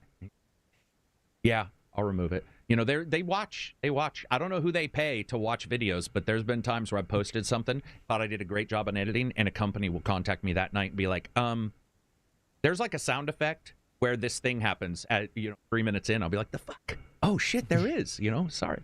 I found that out with the Redfall debacle too. When I talked to them about Starfield, reviewing Starfield, they weren't going to give me a code, and they're like, we don't want to work with you anymore. Rightfully so. And then I had a talk with their PR. They were great, but they knew every video, Cowboy, I had ever done, and they knew every mistake I had ever made. I'm telling you, they knew a video from 5 years ago where I showed a creature for like a quarter of a second. And I was like, what? I haven't had it that bad, but they did they wanted to sponsor the first episode of Starfield, and I was planning on streaming it. So I was like, well, if you're going to pay me to do a part 1, sure. Yeah. But then when I was reading through the perks, there's that one perk where you get like a condo, but you owe like 1 million space credits per month. Yeah. Mm-hmm. And I'm like, oh, you get your own condo. Ew, who would want that? And they were like, can you edit out that ew? That we don't like that ew. I was like, ew. Okay. Luckily, I haven't had that. That's awesome. The video is just like, you get a condo and it's 1 million space credits per month. Awkward pause for 3 seconds. Just looking at the next perk. YouTube editor, by the way, is a disaster too. Yeah. So if you got to bring it down and re-edit it and re-upload. Almost every time. There's been times where like I've worked for a long time to try to figure it out, and YouTube will still be like, and then it'll pop back and it'll be me talking. I'll be like, I'm just taking this down. YouTube editor, it desyncs audio like a frightening amount. Yeah. It's funny too, because once again, it was greater in the past, and now it's just gone to absolute shit. But yeah, those are it's great sort of background stories. Real quick, back onto the Microsoft thing to return us to that. So we see, especially with Windows, it's now looking like ARM is going to be a big thing. All this kind of stuff. I know you guys don't. I mean, certainly this is what I love to follow and track too. But we're starting to see all of these different systems, laptops, desktops. We're starting to see more power in everything. We're starting to see people streaming. We're starting to, streaming from GeForce Now and stuff. Do you find yourself, Cowboy, or Absy as well? Because I know you and I've already talked about this. Do you find yourself having to be at the cusp of technology? Because as a reviewer, I feel like I need to a little bit. I need an old system and a new one. Because if I'm reviewing performance, do you find yourself just saying, screw it, I'll just say this is whatever it is, you guys figure that out? Usually, yeah. Because my thing is, there's like, I will never be able to do the level of a fidelity review that someone like, say, Digital Foundry does. Yeah, ridiculous. Yeah. So like even in the Hellblade video, I was like, performance, given I'm on a 13900 and a 4090, I had 120 FPS smooth 4K, everything set to ultra. That's usually a good sign for lower end systems if I'm breaking that 100 FPS mark, but I'm sure Digital Foundry will have a comprehensive review at launch for it. Right. And that's, hey, good system is blowing it out the water. Lesser systems, check somebody that specializes that. Because I think there's a thing with like stretching yourself too thin. Yep. And I know you do this, but like, especially with not only trying to start doing more reviews, which I have been, but also doing like the let's play and the walkthrough. Like if I'm going to do like multi-platform reviews, I'm like, there's no way. I just wouldn't have the capacity for it. So yeah, I've even caught myself pulling back on one part to augment, because I want to do another part, because instead of doing both, I know it'll just fail. There'll be something. And especially, it's funny you mentioned Digital Foundry, because we just had John on, and dude, one of the nicest guys there is. Like, John from Digital Foundry is great, and we talk about it, but we were laughing because Digital Foundry will do a tech breakdown, and then somebody else would do a tech breakdown. They'll have 4 to 5 different FPS difference, and I'm like, exactly. You know why? Because you're on Windows, or you're on the OS, or you're on, there's some other thing in the background. Discord decided to record your clips, or whatever it may be. But, there's all these technical issues that pop up. So you can't even be firm anyway. I've tried to be firm at times, and I'll be like, this is exactly what I'm getting, and then something will happen. This happened with Elden Ring. They patched it, and I got way worse performance when they patched it. Their first patch, I had full-on stutters. Dude, it was... This like and Spider-Man 2, stutters. Spider-Man 2 and that are the best examples of whenever anybody tries to tell me a day one patch will fix anything from a dev, I immediately email back. And I'm like, I will not say that. Because they'll do this thing where they're like, yeah, if you're running into issues, just tell them there's a day one patch. I'll be like, nope, nope, it's not never, gonna dude, it's never worked, man. I don't think it's ever happened where a day one patch actually fixed issues, right? Like, I think like, because there's been multiple games like that. It can fix some things, but a patch where if Fighting Cowboy has a stutter issue, I may have an FPS issue. Those are different. And the patch may only fix one. So when by the way, they rarely do this anymore. I should say that, because I think everybody's pushing back. But whenever I see somebody say, don't worry, day one patch will fix it, I'll be like, well, that's humanly impossible, because every game still has bugs, right? I can find a game with a bug in any game. You'll be able to find it. So saying it's going to fix everything in this carte blanche, or like the demo is an older build. Don't worry, guys. The demo is an older build. You mean the crew? It'll all be fine. Don't worry, guys. Your demo's a beta 2 weeks prior to the game coming out. Yeah, they were full of shit. By the way, the worst for me, Cowboy, which is very unfortunate, because the game itself is phenomenal, but Remnant 2 was like basically unplayable for me at launch, because it was something with the AI cores in like the higher end Intels, like the 13900, the 14900. Like what I have to do now is I have to go into my system's too good. Yeah, no, literally, I had to go into turn the off Intel cores, utility, and I need to turn the performance core ratio down. But we weren't aware of that at the time, so I had to play the game in Windows 8 compatibility mode, because those cores don't function there, to get it to even run. And even then, every time I would pick up loot in the game, there was like a 2-second hang. I had constant glitching. I had constant crashing. Multiplayer components were completely non-functional, and I'm like, man, like I don't think I've ever tried so hard to get through a game that was having so many fucking problems. And I was even talking to like one of the devs, and I was like, listen, I was sending them like DX diags and everything else. And then eventually, like, now it runs fantastic with like the DLCs and stuff. They've gotten all the right patches out. It works great now. But that's kind of going on what you said with like, day one will fix it. Like, dude, early access day one, I couldn't play that game until about a month after launch. Ouch. And at that point, I was like, I was so just disenfranchised with it. I was just like, no, I'm not. That's sad, because it's a really fucking good game. It is. I went back for the DLCs. I had a blast with the 2 DLCs so far. I'm definitely going to jump into the third. But yeah, man, launch experience for that, it was just a disaster. The other one for me that was probably only the second time of a console doing this I've ever seen in my life was Spider-Man 2. Spider-Man 2, prior to that patch, was great. And I was talking to, I wasn't prior to the patch, because I really usually won't talk to somebody. But once the game came out, I was talking to John and I was posting on my Twitter. I was like, dude, Spider-Man, there is weird shit going on Spider-Man 2. Like, because you see a million people playing a game, you assume a million people would just experience more issues. You don't always assume the patch will be worse. And then I started playing it, and I was like, what has happened? It is way worse. I had bugs turning into, other fucking script characters from the game, swinging into buildings, and I was like, Jesus, this is a mess. Like, there's a legitimate, real problem with whatever's going on here. And it's rare. It's rare. But it's the thought process that a patch will fix everything is not rare. And that happens even in gamers who follow me, where I always say it all the time. Like, oh, yeah, it'll get a day one patch. And I'm like, do you realize a lot of reviewers are testing the day one patch? We're the ones who test it sometimes. So it could mean anything. Yo Mad Dog gifted 10 ACG memberships. Thank you very much. You gifted one to Dev Guy, who's been a Discord member, and Big Mac. I wish you could choose who gets the, because I think they've already been members for a while. Moving on from there in tech, Abzy, what are you running in your PC for the GPU? 4090. And you're running a 4090, and I'm running a 4090. So here's my question. Well, I run on the top tier. I run the 4090. When it comes to GPUs, do you guys feel like? Okay, I don't want to say it this way because somebody's going to clip this in a jackass way. Do you feel like we have to have the highest end all the time? No, I was sort of getting to that with the other one. I'm just saying, I'm not saying graphics have achieved what they need to achieve. I want to make sure I'm not sounding like that.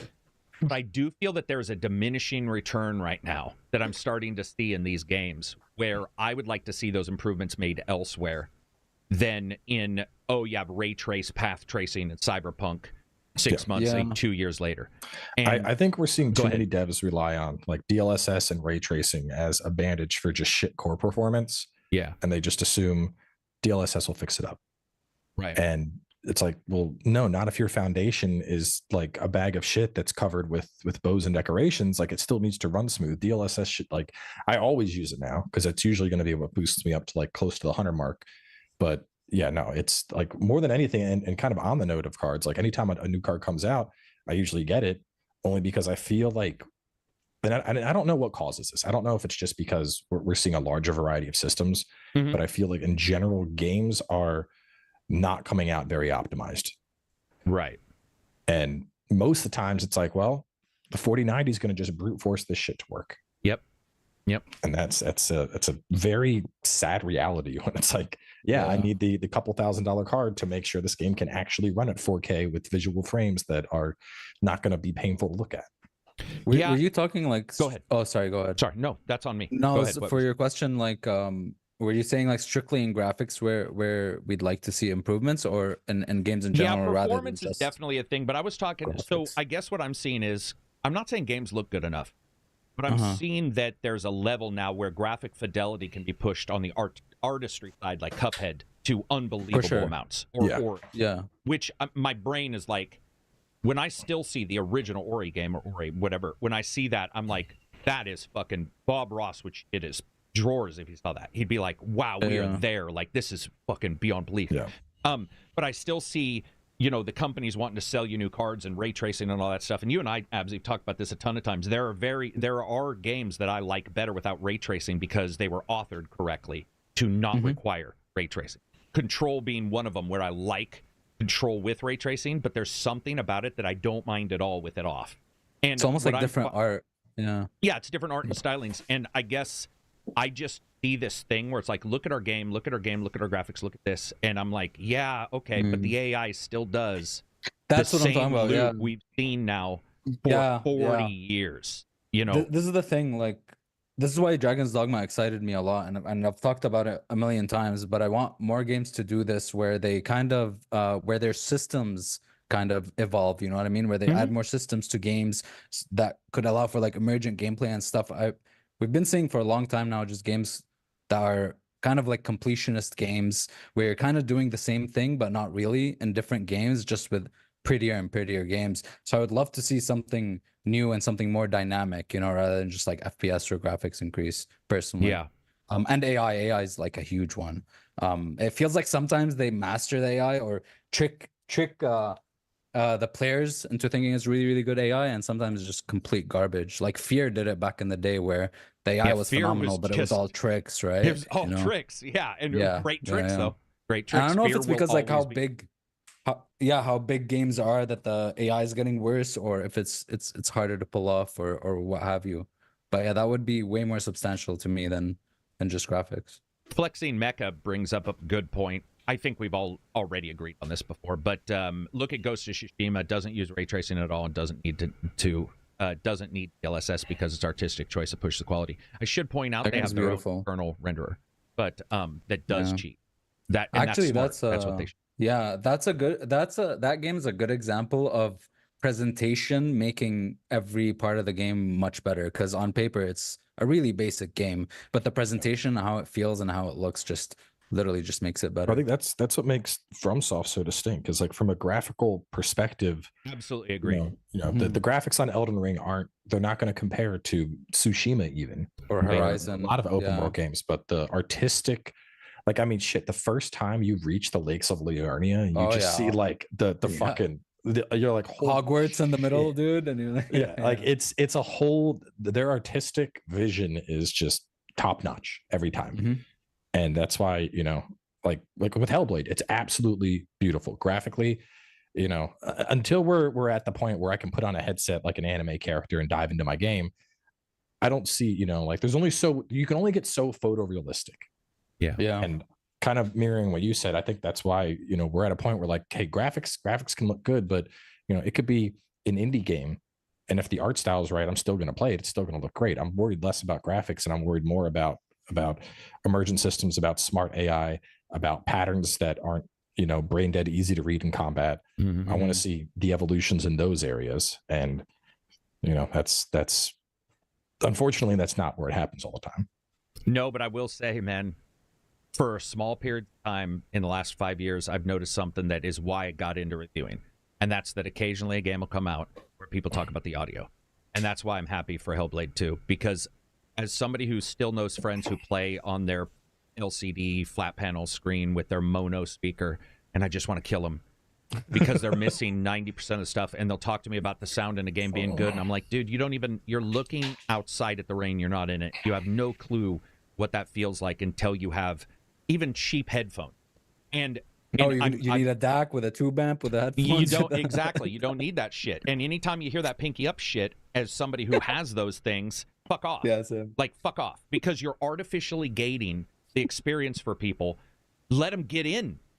Let them get in, and then we'll put another gate up later when whatever. But it's nice to see like the binaural becoming a thing, because that binaural audio shouldn't be as rare as we see, where they're talking about it in Hellblade for 45 minutes in their document. You're like, why are we? I mean, obviously they're doing it on purpose. I just say I'm frustrated internally. I'm like, why the fuck are we having to explain this to people when that should have been a thing for ages? And I'm glad to see it, and I'm excited to see it. And when I hear people talking about music, it's fucking awesome, because I don't know where the disconnect came, but when I came into gaming to start reviewing, all I would hear is people saying, I bought the OST. I would go to a review, and they would either not talk about music, or they would say it was bombastic. I'd be like, what the fuck? How are we spending $30, $40 for an OST on this end, on the game fan end, but on the review end, we're not talking about it? And so now that people are talking about it, even in our Discord, that excites me, man, because I love hearing people say, like, the music, there is a fight in Hellblade 2 that is elevated by its music to a level. It's not even a fight, but there's a moment in Hellblade 2 that is elevated due to its audio, that is a match between the visuals and the audio at the same time. And is this an act 3 encounter? It is. Okay, it's the lava. About. Yeah. Fucking dude. So the reviews came out, and I'm not lying, man. I had over 100 DMs from other viewers going, I can finally talk about it. Did you notice that? And I was like, yes. That is what I'm talking about. That is the thing that is missing, and I would love to see added. I can't wait to see more ads in that element where people start paying more attention, spend more money. We had the Borderlands guys in here. They get a good amount of money for audio, but it's still not where it should be. And, Justin had talked about this when he worked with Obsidian. He works at Sony now. Obviously, they care about audio, music, sound. Those things can add so much, and I cannot wait, because I think that's a place that is missed. and I love to see when it's done well. That's exciting to me. Art would be exciting. AI would be exciting. I just don't want to be treated like a fucking basketball dribbled around the level the entire time, because AI is going to always be better than us. Because it sees the machine state. Yeah, so no, it's by like, smart AI, I mean like more human, I guess. Yeah, for sure. I just don't want to get my butt pushed in for 45 minutes because the AI can see everything I do, like Call of Duty when you turn on the higher difficulties, and they're just. That's the worst. Yeah, where they know where you are, even if you try to flank and stuff, and you're behind cover. Yeah, and they just automatically know where you are. SBZ $5 super chat breaking. Helldivers 2 CEO stepped down his new role's chief creative reason he wants to get directly involved with the dev team. Yeah, I did see that. And they hired somebody back up, right, for the CEO spot. I believe he might have already an old colleague of his. Old colleague mentioned. Right? Yeah, I don't know if it was somebody at that company. Let me see. It might have been just a friend of his he had worked with. Yeah, kind of thing. I'm pulling it up right now. Shams Jorgani, new CEO. We go way back, and I wouldn't trust. So yeah, I was going to say. So he's worked with him before. Gotcha. I think that's cool. I don't know the reasons behind it, or if that's a political thing and he got in trouble. I don't think it is. No, I think there's been a lot of kind of drama in Hell. I follow Helldivers a lot. It's been one of the games that's been like my comfort game this year. I'm at like 120 hours so far, and occasionally I look at the Helldivers subreddit, and there's been some. Well, I think a lot of the drama extends from they do a lot of like their polls for upcoming content on their Discord, and they don't interact as much with like their Reddit or their Twitter communities. And the Discord polls are always, don't worry about stability. Give us more content. Give us more content. And the problem is they've kind of gotten into this rhythm where they just keep pushing out more guns and more guns and more guns. And then stuff is coming out that's like not functional. I see. And we're seeing like there was one gun that the whole shtick of the gun is it would shoot and there'd be shrapnel. And they're like, well, people are accidentally killing themselves. So let's remove the shrapnel. Makes sense. But a byproduct of that is now the gun is like a wet noodle and it doesn't kill stuff. Right. It doesn't kill stuff. And so I think he's and then you add in the guy that was the balance lead for the team was just getting snippy with people in Discord. And I mean, I get it. It's hard. I get snippy with people all the fucking time in chat. But like when you're the one guy in charge of balance and then you have, people asking you questions and a lot of them just being dickheads, you're going to get snippy. But that was causing bad optics. The guy that was the Discord lead for their server, he got fired, right? No, he got promoted to customer. Oh, he got what? That's the joke. Yeah. Oh, okay. I get it. Damn, son. That's rough. Oh, man. So yeah, I think and Pyle has been kind of like the level head in social optics. Like people be like, what do you think about this? And he's like, I agree. Fun should be the first thing. So I think he's taking a bigger emphasis on that, and he's going to try and bring back the fun. But I mean that and the Sony issues that went down, I know that kind of took the guild will out of the community a bit. So I hope everything works out for him, because it is a dumb fun game. I think it's been one of the most entertaining multiplayer experiences I've had in a long time. And I think Pyle getting to having him lead that stuff, I think that's the right person to be in charge of it. Yeah, I've joked around before about hiring a social media manager to do the posts and stuff like that, because 3 a.m. Carrick way different than 7 a.m. Carrick. And 3 a.m. I can be pretty, I've looked at it and been like, woo, that's a hot burn on somebody at 3 a.m., Jeremy. Like maybe you shouldn't have done that. But the thing is if you hire somebody to do that, that's probably their job. They're probably better skilled at it. But when you have 5,000 people all hammering you, it's hard as a human to take that in without at some point being like, that's not what I said. Because, people love to hear what you say and then pick it apart into some other thing that means nothing. And they're moving goalposts 10, 12, 15 fucking yards away. And you're like, dude, why are we talking about this when you started out saying this? Like, what? How are we over here? Social media in a nutshell these days. Yeah. So I love the idea of Helldivers also. I might be in the minority here. I really don't. Okay, I do not want nor care to ever have a developer ask me what their game should be. I don't call up and go, hey, Dean Koontz, you're writing a new book. You should put this in it. The fuck? Dean Koontz is the writer. What the fuck am I doing? Like, get off the phone.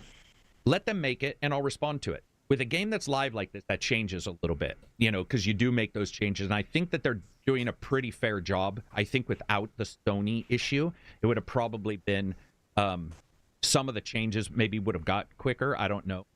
Because I think they were also focused on that for a while. I'm glad to see it sort of level out and people enjoy it, because people really do enjoy just going in and just having a good time.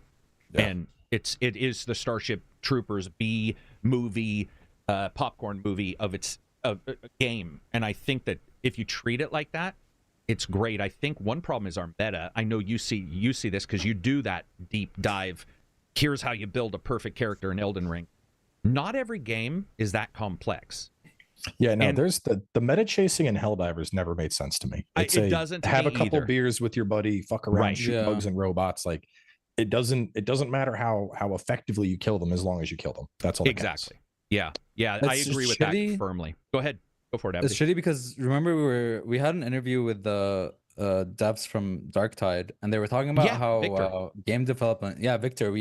It's kind of sad hearing him say that, but when they want to put just like fun shit in a game, they have to take into account what the community will just chase after, and they chase after stuff that's more efficient and meta. So they're like, oh well, this fun thing is going to be useless. We're going to just spend resources on it, and nobody's going to play with it. And it's really disheartening how just the internet community and what meta should be.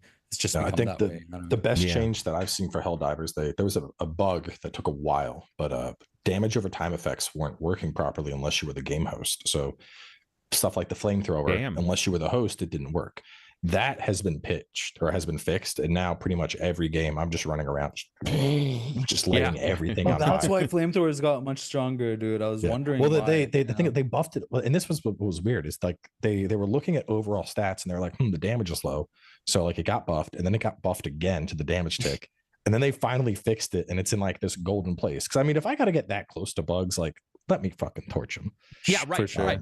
Yeah, sure. Yeah, it's risk versus reward. If you do get up there and you're risking your entire playthrough or your entire game, then you should make it so that when I hit somebody, everybody in the server knows. I just person. Yeah, I mean, dude, I just think that the dive into the meta in some of these games, and I've had it pop up. Back 4 Blood, I play a bunch. World War Z. Sometimes somebody will be talking about something. I'll be like, dude, you do realize we're just shooting some bugs, right? Like they're still dying. Oh, well, yeah, it's 0.2% quicker. I'm all, okay, I get that. But guess what? This gun looks fucking sweet that I'm using. So I'm not switching out. I like this gun. It looks like a pig. It shoots. It sounds good. I'm going to choose this. Yeah, but, that's fine, Carrick. But it doesn't, you can't switch out magazines as quickly. And I'm like, I don't think you understand what a game is, man. At some point, like, what are we doing? Like, if we're diving that deep down into it, I think with Helldivers, the DM idea is great. We've seen other developers. Elite Dangerous is doing a phenomenal job with that. So are some other online-only games. I love the idea of having the DM, and having somebody look at it and say, how are we gonna move around and make it sort of exciting for everybody involved. It's cool to see them get through the Sony thing, though, because we talked about this prior to the podcast, and I was saying that I feel like every game has an outrage, every single title, and yet when I look at Helldivers, I feel like there was this pristine moment where there was none, and then not anybody's fault other than business and all of the shit that you can't really control. It still went bad for them for a while, and I was like, oh. Damn, like that sucks balls. I think they had a rough launch. I remember getting kicked a couple times. I returned it because I couldn't get in, but it wasn't like I hated the game. It was just, if I can't get in, I'll come back to it. A little like Remnant. You can't play. Moving on from there, let's talk about some indies. So Cowboy wanted to bring this up because we do have a tendency, it's just the way news works to always talk about big games. But are there any indies that you've touched? It doesn't have to be this year even, but any indies that you guys or that you're interested in? Anything that's popped up? Any companies you want people to watch out for? There are 2 big standouts for me this year. What are they? The first, which it's been in early access, but it just hit launch, Inkbound. It's made by the same devs from Monster Train. Yes. Very unique roguelike type, like you're managing your movements and your abilities, bunch of different classes, bunch of different upgrades like that. I don't know, that I'm surprised that game has just popped off, but I've never played anything else like that, and it's super enjoyable for me. And then the other one, which came out of nowhere for me, was Another Crab's Treasure. which is a Souls-like where you play as a crab. I know it sounds like a joke. Dude, I watched you stream that. I popped in. It is so the writing in the game is amazing. What? Like you're like there's one part. Is it like Dark Souls writing or whatever? No, it's like very on the nose. Like you're in the top of like the garbage city, and then people are like, oh no, they're putting up a new billboard there. Yeah, it says they're gonna do more equity housing or something, and the guy's like, who's to blame for that? And he's like, you're right, the poors. And I was like, that is hilarious. Like, just very, very on the nose. Not like there's a character who's like there's a whole character that's making fun of like people who idolize Elon Musk. He's like, don't you understand? He's a self-made man that only took a small business advantage from his father to build his company up. And you have a guy like there's lots of shit like that, but like the combat is actually good. And the dual benefit of it is if you have kids, like I'd let my toddler just grab the controller and run around, and he's just amazing, just running around as a crab. But like then when he's not dicking around, I'll actually play it, and I'm like getting into some like actual deep boss battles and like figuring out OP combinations. And there's like the different shells you get give you different special abilities, and you either have like your fork where you can stab a shell and turn that thing into a hammer, and then there's like additional bonuses you get, like way more than I bargained for. I was like, okay, let's play the silly crab game, and I was like, holy shit, this is amazing. I jumped in to watch you play that a little bit when you were streaming, and then I jumped somebody else streaming it in our chat, and I was just like, man, we're at peak level right now if somebody's making a Dark Souls crab game. I don't even know what's next. Like nobody would have woke up and said, hey guys, a Dark Souls crab game is obviously the next evolution in Dark Souls games, but somehow it worked out. It worked out amazingly. Do you have any? Go ahead. Continue. I was going to say that. Have you seen the dev? There was a dev interaction, because like there's a lot of like just real life puns. So like there's a big walkway in the city, and it says like CND instead of like CVS. It's because it's a receipt, because the whole area is trash.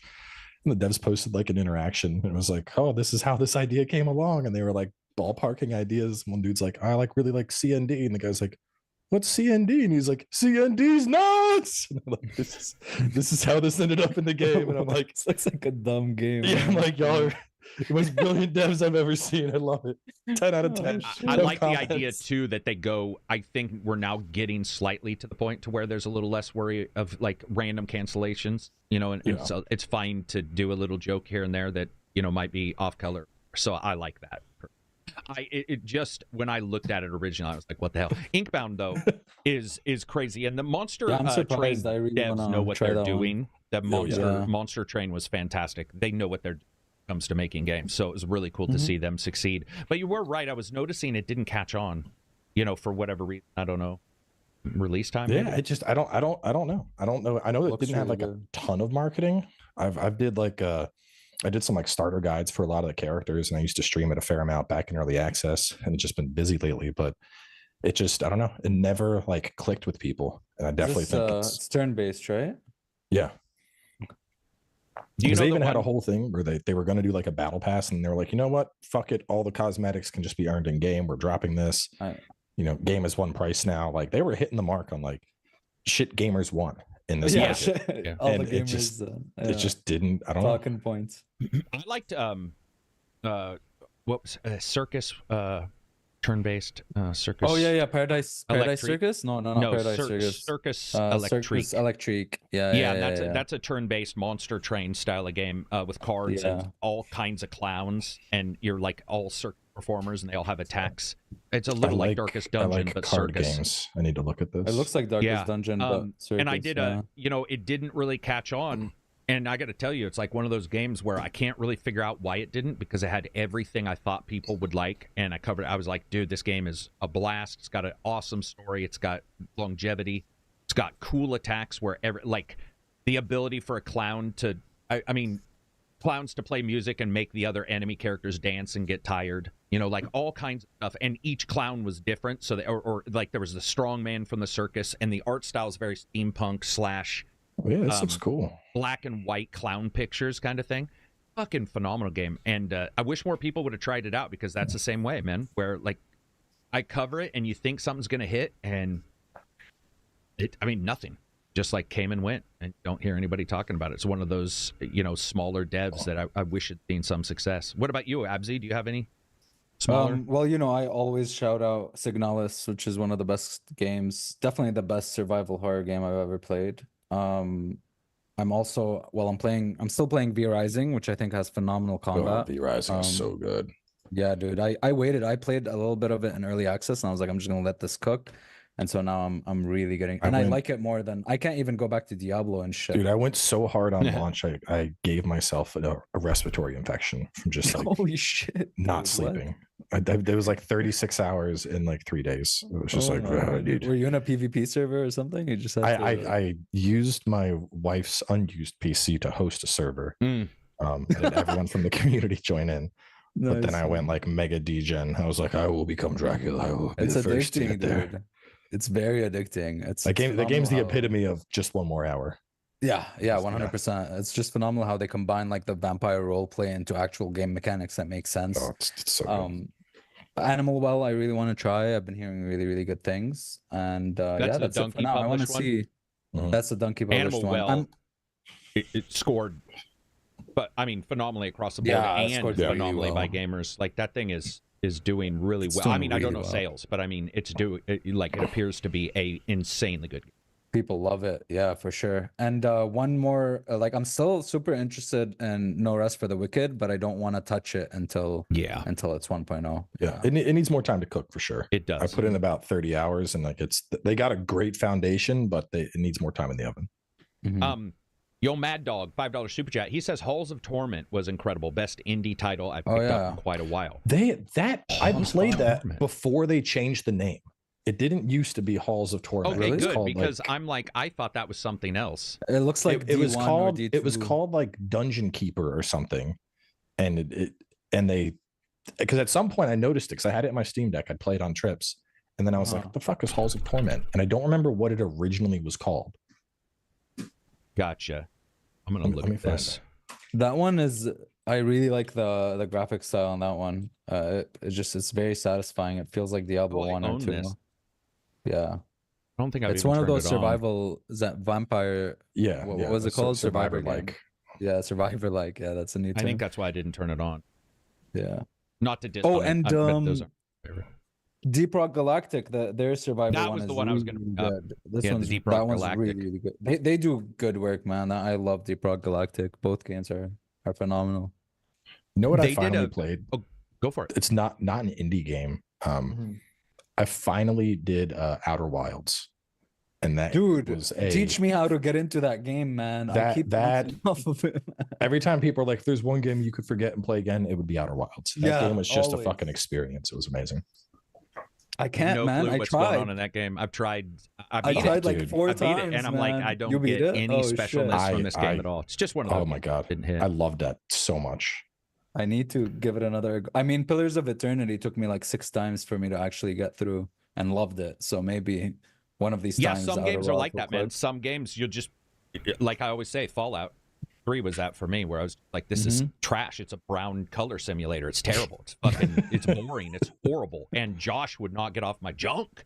He was like, dude, just keep trying. I'm like, fucking how many times is too many attempts? And then somebody else told me how to play it, or told me an experiment to try, and it became like one of my favorite games of all time. Sometimes they just take a while, man. I don't know what it was about that game. I beat it. I didn't hate it. I just didn't get the emotional resonance that apparently is there. I don't know how to achieve it. I don't know what it is. I don't think I got the emotional resonance, but just the puzzle solving in that game. Really like that. With like the 22-minute loop, figuring out like, okay, what do I got to do, and figuring out like, okay, I got to get to this planet at this time to trigger this, and then I got to go over here and get this. Like figuring out that sounds overwhelming, dude. Oh, it was so good. You know what it reminds me of? My discomfort at first, and then genuine love for Super Hot. Because at first I was like, I don't get. That's the one where it only moves when you move. The time only moves forward. And I remember just being like, it felt like a gimmick. And then it took a long time, and then one moment I was just like, oh, I get it. And then it became awesome. But for a lot of times I tried it, I was just like, I'm not getting this. I'm not really understanding. in the VR kind of. It did, but it didn't because it didn't move until you moved. So I was like, well, John Wick doesn't wait for people to move, but they're only moving when I move. What the fuck? And I think I was overthinking it.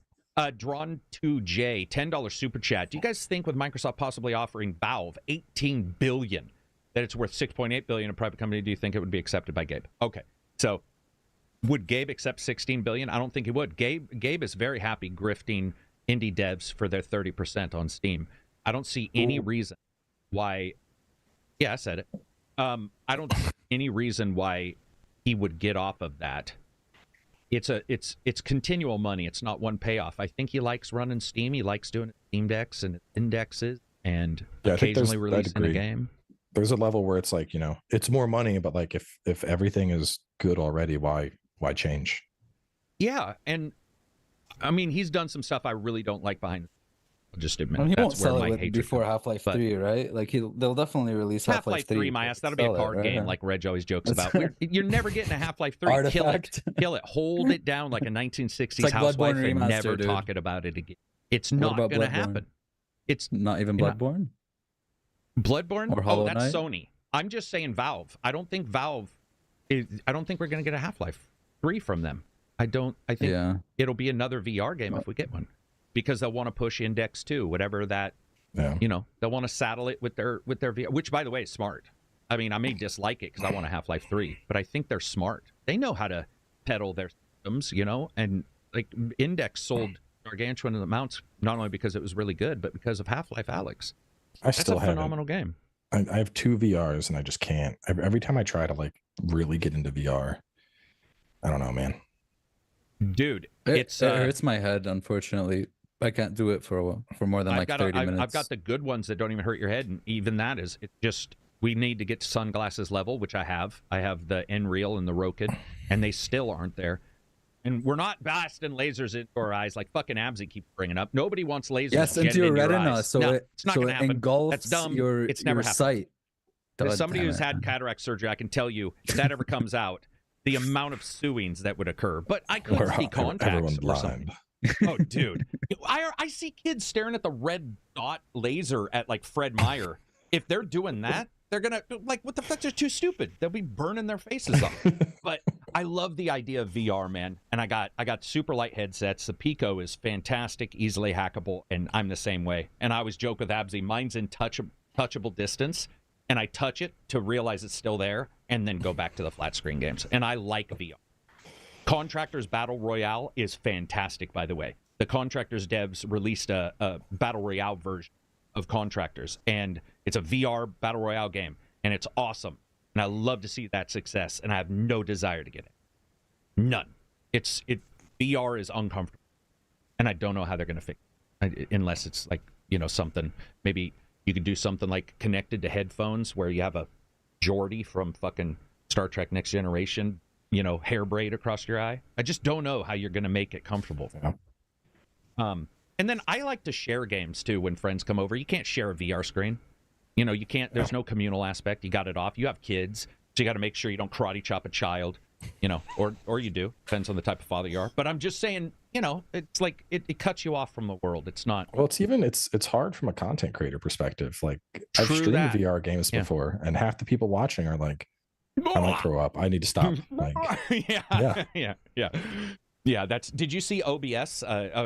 A phenomenal developer for OBS made a filter to smooth out VR shake in the head shake. But that's cool. Yeah, very smart guy, because we all shake. Like that. The human body's never still, and that we all know that when you shoot a game in VR and the gun's going fucking everywhere, and you're like, dude, I feel like I'm solid. What's happening right now? Yeah, a guy fixed it. It was great. Yeah, VR is awesome if you like it. I'm certainly not down in it. I love my systems for maybe Elite, but overall, too much. So anyway, what do you guys think about Microsoft buying Valve? I don't have any thoughts about it. I don't think it'll happen. Yeah, I don't see it happening. Yeah, me neither. It's not a thing, is it? Yeah, it's not a thing, right? I mean, it came from Microsoft's email in the leaked documents, which have proven to be right. So is Sony's leak. But they basically were saying, here's some future stuff we want to do, and it included Warner Brothers, and then a small snippet of Valve, and then somebody leaked again that they were hearing more stories. Yeah, Warner Brothers might have been a better purchase even than, well, not might have been, but than Activision, right? Like even the movies, like Warner Brothers, Warner Brothers. Gaming division. Oh, okay. Yeah, you know, Microsoft. Okay. Still crazy though. Yeah, if it means the Nemesis system gets freed, I will. Oh, fuck the guy who IP'd that. I'm not saying guy, it's the company. Yeah. I shouldn't say that, but dude, whoever suggested it, man. Whoever suggested IP suck balls. Yeah, and they generalize that to the point to where Assassin's Creed has their versions, cultists, Templars. What do they have? They have 2 or 3 in each game. They have their little sort of pseudo nemesis, and Legion tried very hard, but Watch Dogs, not Watch Dogs, Warner Brothers has a really good lock on that. And I don't know how you can IP a game. I mean, it's not even a game. It's IPing the idea it's in the Nemesis game. system. Yeah, and it feels man. It feels anti-game because, well, it is anti-game. Yeah, I mean, it's just all games are inspiration of each other. So yeah, and you they said they're going to have it in the Wonder Woman game. In their announcement, they stated the Nemesis system will make a return. I love that, but I would like to have seen the Nemesis style system. I want it in a cool of other game games though. Like other than be like if FromSoft suddenly was like, no, we're anything that's a Souls-like is getting sued. Like you can't sleep at a bonfire. Oh, imagine what are you going to do, Jedi Survivor? How are you going to make a Jedi game if you can't sleep and have stormtroopers fucking respawn? Dude, I'm telling you, positives there. There's too many. The best thing they can do is get rid of whatever. Star Wars. I can't wait to see what they do with like Jedi, because I really want the Dark Souls parts of that to go away and just embrace their own thing in the Star Wars game. I like the combat a lot though. I felt the combat was pretty fun. I just didn't like resting and having stormtroopers respawn like they're fucking newborn babies or something. It was ridiculous. It felt so tacked on, from like a gameplay perspective. It just seemed weird because like you're doing an Uncharted climbing section to like fight an enemy, and then if you die, you got to do that Uncharted climbing section again, which just didn't fit. You know what I mean? Or in the first game, you end up on a cliff somewhere, and there's a motherfucking stormtrooper up there, and you're like, hey, I'm a Jedi, like, and it took me 45 minutes to get up here. What the fuck is this random stormtrooper who can't shit? He's up here on a rock. What's he doing? And you're just like, it didn't make any sense. Anyway, whatever. We'll move on. Call of Duty. So there's a website created that shows some found footage kind of stuff of what looks like people maybe bombing Mount Rushmore. I could be wrong on that because I only got about halfway through that footage. Some more leaks. We hear that Call of Duty is going to be at the end of that Xbox event. Is there anything that Call of Duty can do to get you guys interested, or are you interested? I should say that I just sold you guys down the river. If you're excited for Call of Duty, unless I'm 22 and in college again, I'm not.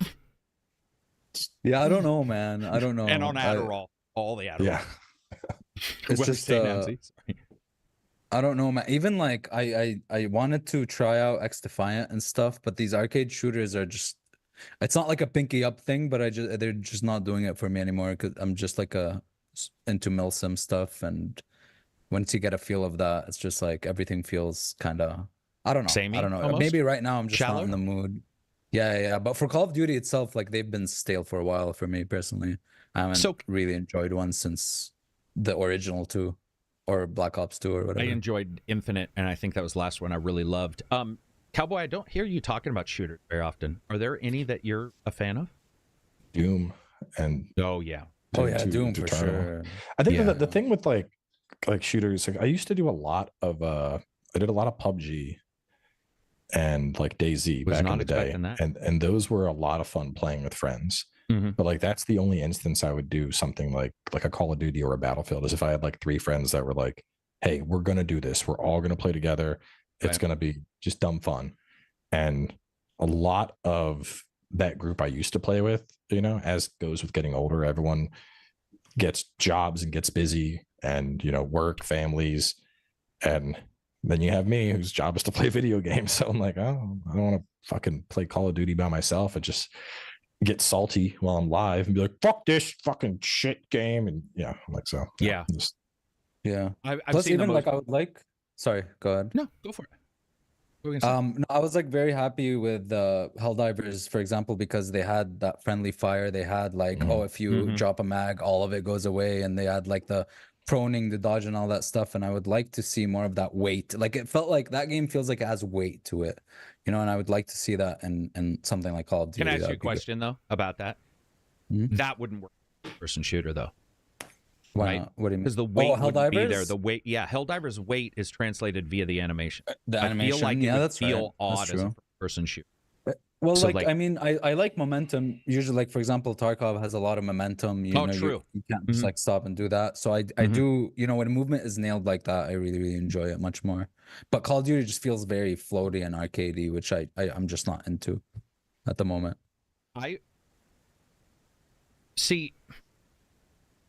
I don't like the multiplayer. I'll play it, but I am a big fan of the America. Fuck yeah, like the big 8-hour campaigns. Yeah, and Infinite had a good campaign for me. I know it's not the most beloved Call of Duty, and of course Modern Warfare. So I am into it in that aspect, but I think I am the lowest common denominator. They don't care about me. That's not what sells the game in the long period. It's that multiplayer part, and it sort of sucks because we saw it. People are mentioning Titanfall 2. Titanfall 2 was incredible. I just replayed Titanfall. The campaign 2. was incredible. Amazing. Campaigns, but it was also 3.5 hours to 4 hours, a little bit like Modern Warfare's new remake was. Was it that short? Damn. Yeah, Titanfall 2's campaign was really short. Yeah, and but I'm wondering if it was longer, if it wouldn't be remembered like we remember it. Maybe it wouldn't be as beloved. Right. It was not as short as Modern Warfare's new one, but it was short. It was short, and I like those, man. I'm just campaign 4. I like the you're the guy going out and and whatever. World at War was phenomenal. Call of Duty World at War, where you were in World War II, that kind of stuff was just so great. And I think that they're not what you can't sell me cosmetics. They had incredible stories. It doesn't back in work the day, to sell Carrick cosmetics in a single player game. It doesn't. Yeah, you can't see them. What were you gonna say? That just the Call of Duty stories used to have a lot of depth in them. I haven't played the recent ones, but they used to be really really good, like writing wise and twists and all that shit. Or they just keep returning to World War II. Like, dude, there were other wars. My God. There were other wars. You do realize, like, and this one, yeah, but no Nazi signs. Whoa. Yeah. I mean, it's weird to have a bad guy when the bad guy can't be badly represented. Bad. It's like that's to me. I want to hate the bad guy. Yeah, and for sure. I get that you're worried about that kind of stuff, but I don't think you need to worry because most of the time. They're made to be atrocious at games. I'm okay with that symbol. Dude. Just go full on. You know what I mean? Oh, did you guys? There is rumors of a new Wolfenstein. What would you guys think? I'd be excited for Wolfenstein. I love that. Wolfenstein. I know the last one's it, but I would check it out. But check it out. Yeah. So you just don't when you're approached to cover a game. Then, if it's first person shooter, is it pretty low on your list of things to cover? Then, or do people even reach out to you? No, I mean, I'll have people reach out, but it's usually like if I know it's something that's not for me, I'd rather just not, exactly. If somebody reached out and they're like, hey, do you want to cover FIFA 24? No, there's a negative amount of interest in it. Nothing against people that like those games. I just know very, very easily it's not a game for me. I think it also is very harmful for the person who creates it. It would be like a novelist who fantasy being told you need to write a biography of a soccer player or whatever, and that's how you're going to get paid. And it can kill a little bit of that interest. You might as well have a bunch of interest in whatever you're covering versus, I mean, the idea of soul death to me is a FIFA game. It made me almost uncomfortable even saying the word FIFA because the idea of covering that game is so negative. Oh yeah, it's called FC by the way, now. I knew people like it, but oh yes, you're right. I do have to say WWE's new one made some improvements that I've been seeing fans in our I thought those games fall into more the like dumb fun category, I think. Like I did a series on one a while ago. And the only reason I don't do them anymore is because usually those games are just chock full of copyright music. And copyright music is kind of a death sentence on YouTube these days. Yeah, I hadn't thought about that. They definitely are. Moving on from there, I'm going to grab some of these Discord questions because we had a bunch. Let's look at the Discord. This is from people in our Discord who know what we're going to cover in each podcast day, and they give us a little data on what they want us to talk about. Vic Villain says, thoughts on IGN purchasing the entire Gamer Network family of brands? Yeah. It's kind of weird. They purchased like a dying industry. Just is it to not like to have a monopoly? Isn't it a dying industry though? I do. Yeah. That is exactly, and consolidate because so weird. Eurogamer, Game Informer, BG 247, Rock Paper Shotgun, like it's not a small number of websites, but they are lesser websites other than Eurogamer due to Digital Foundry's connection. I think that's your major connection there. Dude, it sort of sucks, man. People already got laid off because they consolidated, which that's business. But I was surprised one day to even find out there were different IGNs when I first started gaming. I think one day because that's where my jokes about IGN Italy and stuff. Yeah, IGN Italy came up where I was like, let me get more IGN subscribers. Japan, IGN Italy, IGN giving Japan. Everything 10s. Literally every game has a 10. Yeah, true. They don't think they have anybody overlooking views. But do you go to any websites that you can pimp Fighting Cowboy? Or are there anything that you check out any websites for game news or no? Doing your own thing now. I follow other creators, but that's about it. I think the thing is becoming the norm. Yeah. Well, I mean, the thing is, like, I generally know where Carrick's opinion is going to lie. I generally know where Gene's opinion is going to lie or Maddie's opinion is going to lie. Whereas, like, IGN, it's, I know they have a couple of people that do it, but I don't like follow any of those individual people to where like, oh, this person's review, that's someone I know. And I think that's the thing is when I'm looking for gaming related news, I want to follow up with a familiar and consistent source, not a rotating barrage of various people. Yep. Yeah. Yep. And I think that's becoming the norm. Like, I think that's why it's dying. And I think more and more people are just following content creators more. So I think the only thing IGN has that maybe others don't is like the exclusive first looks and stuff. Yeah, they get all those. IGN first look. And I like that that's React Speedruns there. I said, okay, I like that series a lot. I think it's a phenomenal idea. But other than that, the only one I follow from game websites is Travis, who we had on the channel, and especially when I got to do a podcast with him, found out he's really just independent, but he does reviews for IGN.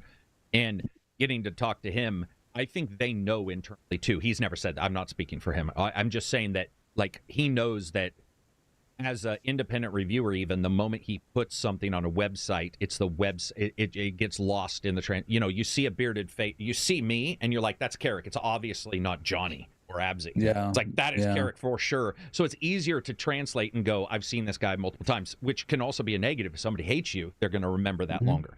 But yeah, I think with game websites, you never know what's going on. And the weird thing is, this is going to sound really strange, but when I first started, there was always the stories about paid for coverage or paid for this or paid. What I mean is paid for positive coverage. I apologize. Not just paid for blah, blah, blah. And then now, weirdly enough, when I go to a website, I can't tell if it's even AI anymore. Or if it's, or if it's, and you'll go to the bottom of the beat, like very small wording. We get an affiliate link for this or we get paid. And I'm like sitting there going, fuck, I have to say it. Like, I'm demanded in PR, and you've got this, I'm sure, Cowboy. I mean, some companies are, Sony is one that is like, you gotta, you fucking damn well better make start sure. The video, thanks to Sony for a copy of the game. First line of the description, thanks to Sony for the copy of the game. I've seen people skip out on that before, and I've been like, ooh, that's interesting because that's right. I had one instance where I got in trouble for it. It was what was it was like an Uncharted spinoff where you're playing like the two chicks. Lost Legacy, baby. Yeah. I was streaming it, and I started the stream, had the disclosure, and then they asked me to take down the stream because I didn't reiterate every 20 minutes that the code was provided by Sony. And I was like, oh shit. All right, well, fuck it. I'll just purge the whole thing. Like, I'm not. Square did the same thing to me. Square came nicely enough. I certainly don't want to make it sound they're very clear, but there was something I did where I did it the text was up for a shorter amount of time than they felt was, and it was like 5 or 7 seconds. I think that's more than enough time for a person to see this code delivered by Square. But apparently they thought people read really slow, and they were like, hey, so I just grabbed it and stretched out that that time frame and uploaded it. But it is odd that on the YouTuber side, which used to be Wild West, it's very not Wild West, and there's rules. It's very clear. It's very clear. And then I go to websites, and now it's less clear. And I'm like, dude, did we reverse something? Because it's so odd to see that happen. But they're belligerent about it now, which, by the way, I'm all for. I love it. Square's actually gotten a little more relaxed, because I remember with Remake, I remember every episode had to have a verbal thank you to Square Enix for the code. Yeah. And now first episode was verbal. As long as it's in the top line of the description, they're happy with that. Oh, okay. Top line of the description in the YouTube video. Yeah. So it appears. It appears before it cuts off that description. Yeah. Yeah. I gotcha. Coolest, or Thin Viper says, what's the coolest video game you have ever got as a gift? Mine is from my birthday as a kid. I got Resident Evil Remake for the GameCube. Such a cool gift, and had 2 mini discs to play the game. Games as a gift. I know. We're talking 20 years ago or more. Oh, dude, I think I was in like grade 4, and for my birthday, someone gave me, I think, Medal of Honor Rising Sun, and it was co-op, and it was like my. Yeah, I think it was Rising Sun. I forgot which one. I guess that was the coolest one, because I was like, it was unexpected at the time, because like gaming wasn't as big. I would say for me, man, I bought a lot of my games, and my parents didn't know games well enough to give me, so I'd tell them what to get me, so it wasn't too much of a surprise. I'd be like, this is the game I like, and they'd get it for me. Man, I can't think of a game I got as a gift in a long time. My parents bought me World of Warcraft when the second time it came up. You know, the remake or whatever. I think it was Cataclysm. Does that sound right? World of Warcraft Cataclysm. The second Burning Crusade. Burning Crusade. Yeah. And they bought me that as for Christmas, and I thought that was pretty cool. I don't get games for gifts almost ever. Not anymore. Yeah. I think a couple times when I was a kid. Halo 3 I got as a gift, and that was like a really dude, that would have been a good good one. And That's it was sweet. it was the one with the helmet that you can't wear. It was sick. I think the cat most helmet? memorable. Yeah. The limited whatever. I remember when I got an N64 for Christmas with like Super Mario 64 and Wave Racer. That's probably the most memorable gaming gift I got, because I mean, from a tech perspective, that, it's 3D all of a sudden. 3D. That was crazy. That was such a jump. Yeah. So probably that. It was a cool moment. Yeah, when it comes to games, I was usually the friend who got the game or told others about it. So I would say for the most part, that's a hard one. Gaming, when it comes to gifts too, is even more difficult now, because different platforms, different performances. If you bought somebody Cyberpunk Day 1 on the PlayStation 4, you're liable to never have a friend again. Like that person Steam would keys. Be like, dude, go to Steam Keys. Norwegian Imposter says, he says, first it was the Vikings, now it's feudal Japan. What era do you think will be the next in thing for games? He is absolutely right, because Vikings with Valheim and all that kind of stuff. Feudal Japan. I want more Viking games, dude. We don't have many Viking games, do we? Yeah, hit a little bit, but I would like to see more. Well, Steampunk, Vikings I on would the like 360 was sweet. Yeah, I mean, Valhalla and then Valheim are the only two that come to mind for me. Yeah. You could say God of War Ragnarok. Yeah, I guess that's as a guess. Viking-esque. I love Norse stuff. Yeah, I do too. I want to see more like Egyptian themed stuff. I feel like there's a lot of like, there's a lot of really cool lore with like Egyptian gods and whatnot. And I feel like it's a very underused medium in gaming. Apophis. Just give us Stargate. You and Stargate, my God, everything's Stargate. Did you try the RTS for Stargate, by the way? No, I heard it wasn't. Was it good? I heard it was pretty bad. No, I heard it was pretty bad. Yeah, that tracks, man. For me, I would also say, if we're talking big games, I think most likely we'll see a Forza in Japan at some point, that kind of stuff. So I think Japan is the current big one. But when it comes to other locations, I would also be okay with Egyptian, because I think a lot of people look at the pyramids and they're like, well, we're Egyptian, we put some pyramids in here. And then they realize that, or they forget that history encompasses, thousands of years, and it's not all just about some fucking, some pyramids. Yeah, and Viking, I would love to see more, because I think third-person action games and stuff like that. But I think also those devs look at a God of War and Valhalla. despite my issues with both, little gameplay issues with both, they probably just look at those as like, how do you go against these guys? Like, that just stack up. Holy shit! Like, I get nervous thinking about it as a game. If I was a game dev, like, how would you go against them? How would you stack up? Yeah. What would be another one? I would love to see. I think Cyberpunk. Yeah. I think Cyberpunk more is a big gap. Mm-hmm. Yeah, I'm big on Shadowrun. Cyberpunk futures versus Fallout futures. Absolutely. I think Fallout hits Fallout perfectly, and there isn't much more I want to see other than Fallout.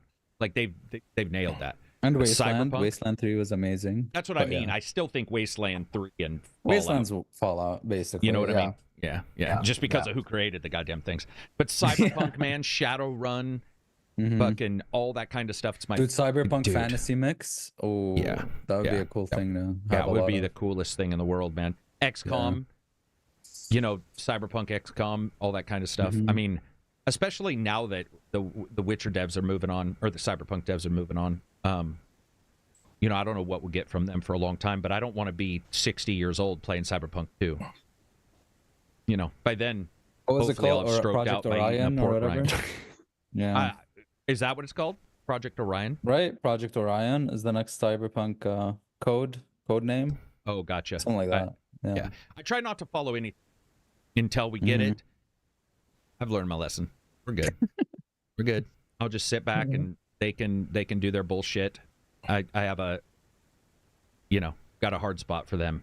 I need to see some shit from them. There's a game I was one of the best trailers in the I think it was Game Awards.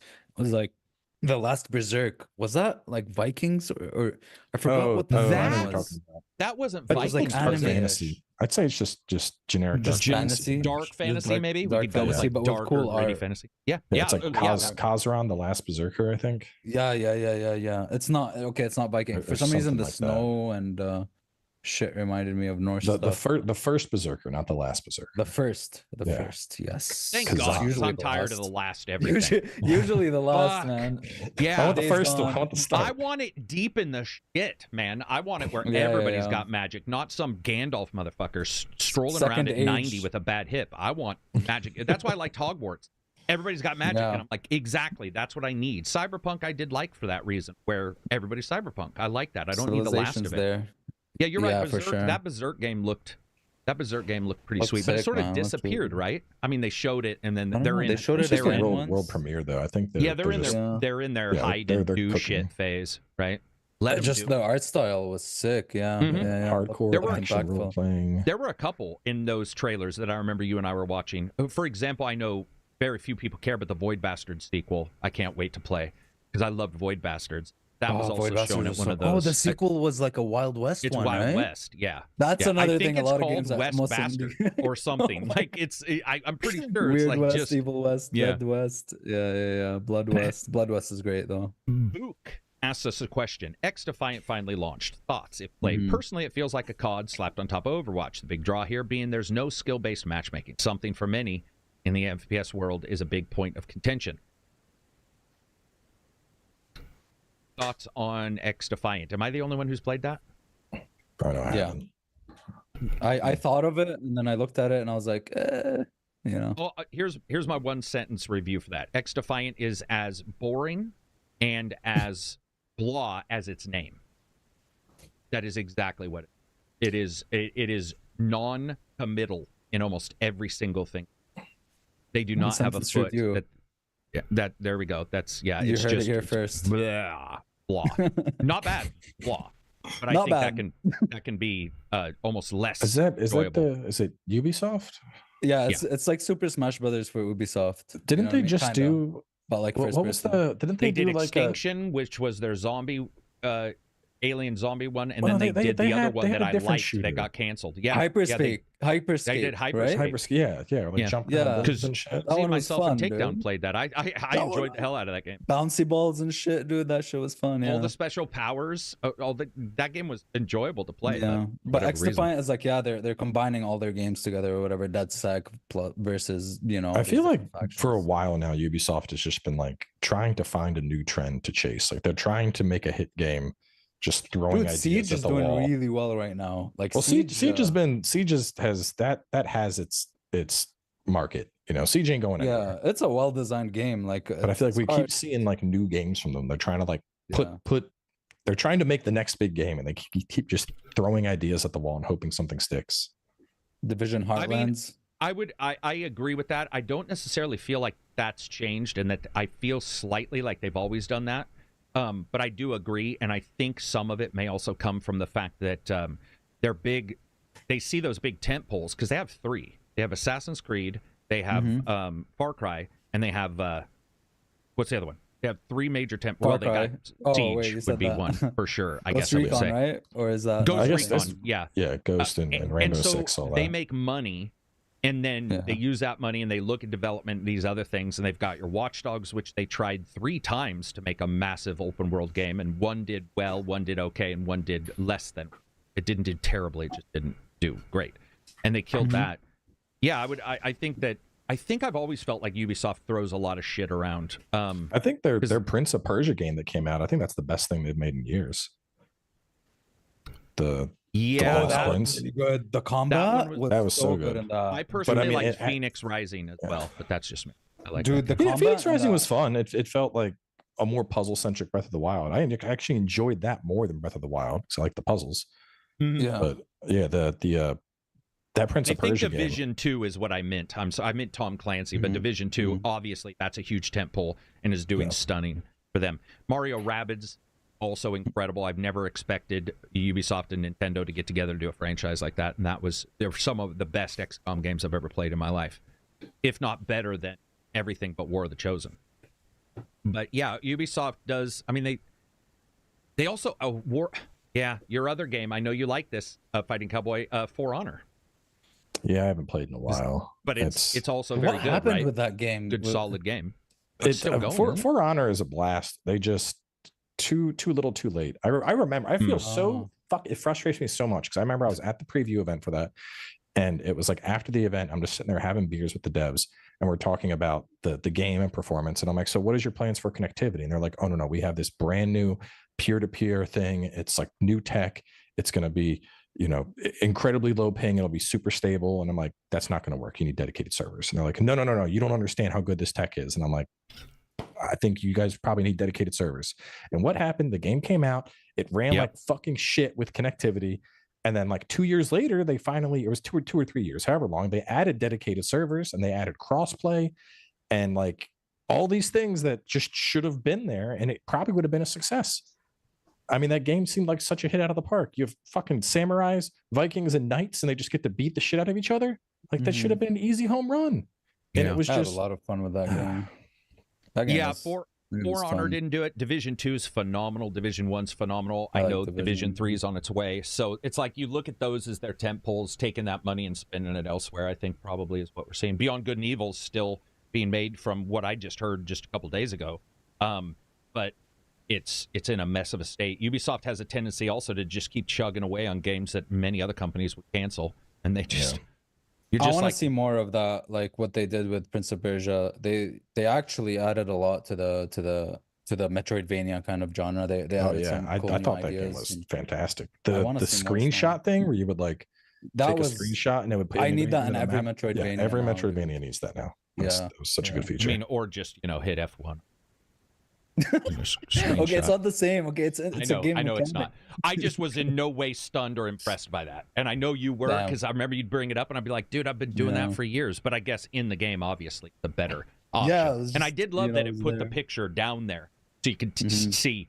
I also had that bug I told you about in that game, which ruined my entire game through that game. So I'll never touch it again in my life ever, or turn it on or install it. I found a boss that you're not supposed to even be able to get to or through. And I glitched past him into an area that is way high level. And I thought everybody was getting this. So when I was reviewing, I was like, this is impossible. I am now old. And so I was telling people, my skills have dropped dramatically. I can't get by this. So you didn't even have all your skills I couldn't even play enough to do impressions for it. So then I watched people streaming it, and Dev Guy, less than 2 hours into the game, the exact same thing happened to him. And he's like, you're not supposed to be able to get there. And I'm like, well, and then he showed me a door that was open for everybody else, but not open for me. And his was open, but he got past this boss into this poisonous area, and you're supposed to have an amulet that helps you with it, and we didn't, and so it was just instant death. I would fall, and it would be like, fuck, boop, be dead. And I was like, I suck, apparently. Like, I don't know what's going on. Then that found had to out be later so fucking frustrating. Dude, oh my God. I mean, and people could hear me because I'll play a game, but nobody can see what I'm playing. But we were in voice chat, and they could just hear me under my breath being like, you mother.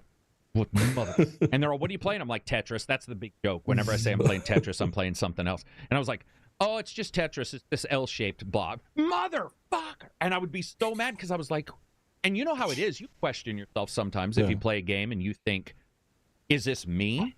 Or is am I this, old? Am I old? Is this parry timing off, or am I just old? Dude, yes. I was like, oh man, I am officially I'm the guy who played Cuphead. Like I should. And by the way, you know, that's not even right to say. But anyway, I felt like that, yeah, and found out later that it was just me, unfortunately.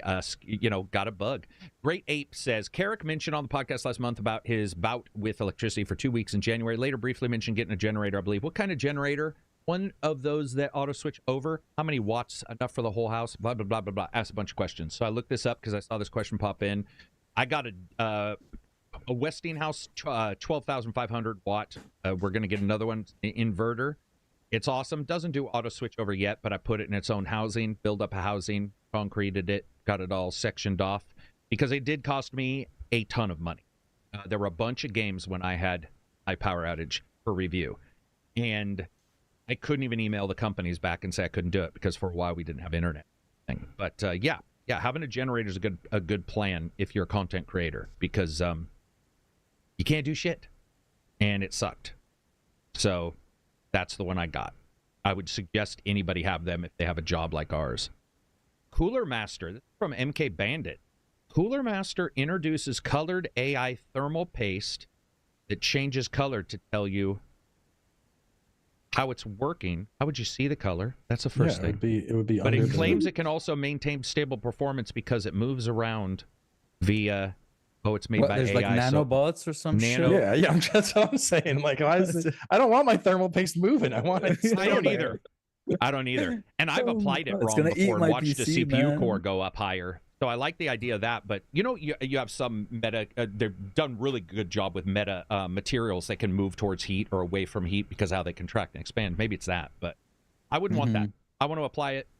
I don't want shit moving on my PC other than the fans, because that seems highly questionable. And like, I wouldn't want that. What BS AI can you guys think of when it comes to AI? Oh, selling a product like that? I mean, that's right. That right there is probably going to hit a lot of tech people. Are probably going to chase. You know that Gamers Nexus will do a review of it and hammer it, and they'll go out of business tomorrow. When it comes to AI stuff, I see a lot of shit on my Google search. That's pretty much where I do a search, and every response is like, or the top 10 responses are all, you know, Google AI trying to tell me shit. Yeah. Maxwell asked us a question we already answered. Do you guys think we'll see a Half-Life 3? Oh no! People are still on about the Half-Life 3 is a forever game for some reason, right? People are just, I don't know. What are they working? They said they were working on games, so they have their hero shooter thing coming out. Hero shooter that they leaked a video this morning too, of a character running around shooting shit. I think they were by themselves. Team Fortress, or it's very much like, Overwatch. It's their Overwatch, yeah. But it's supposed to be like 5 different lanes or something, and like MOBA shit. It's like a MOBA Overwatch, and like there's like turrets you can climb in, and I mean, it sounds. I'm not big on hero shooters, but it sounds kind of cool. They've never released a game Battleborn other than Artifact, right? Yeah, I mean, gigantic Battleborn, sort of like that. I'll try. Have you been playing Gigantic with the? I did. Yeah, the re-release. I did. Yeah, I have a friend for that game. Every time we talk, he's like, "So you're gonna play Gigantic today?" And I'm like, maybe. And he's like, "We should all play Gigantic today." Like that's all he's done for like 2 weeks now. It's just Gigantic. Really, since it came out. Yeah. I think it came out in a bad time. Good time for them. It scored somewhat well. There were tech issues, but it's a fun game. It's great to see it back because just like Battleborn, it died too quickly at the time. I don't remember exactly why, but yeah, it was a publishing issue. It was something internally with like money that was supposed to be paid that wasn't paid, and they were like, okay, we're closing this for now. Yeah, because it was a live service, online game. So if they don't have any money coming in from it. Alex says, after Helldivers 2 success, Arrowhead says they want to be the next Blizzard or FromSoft.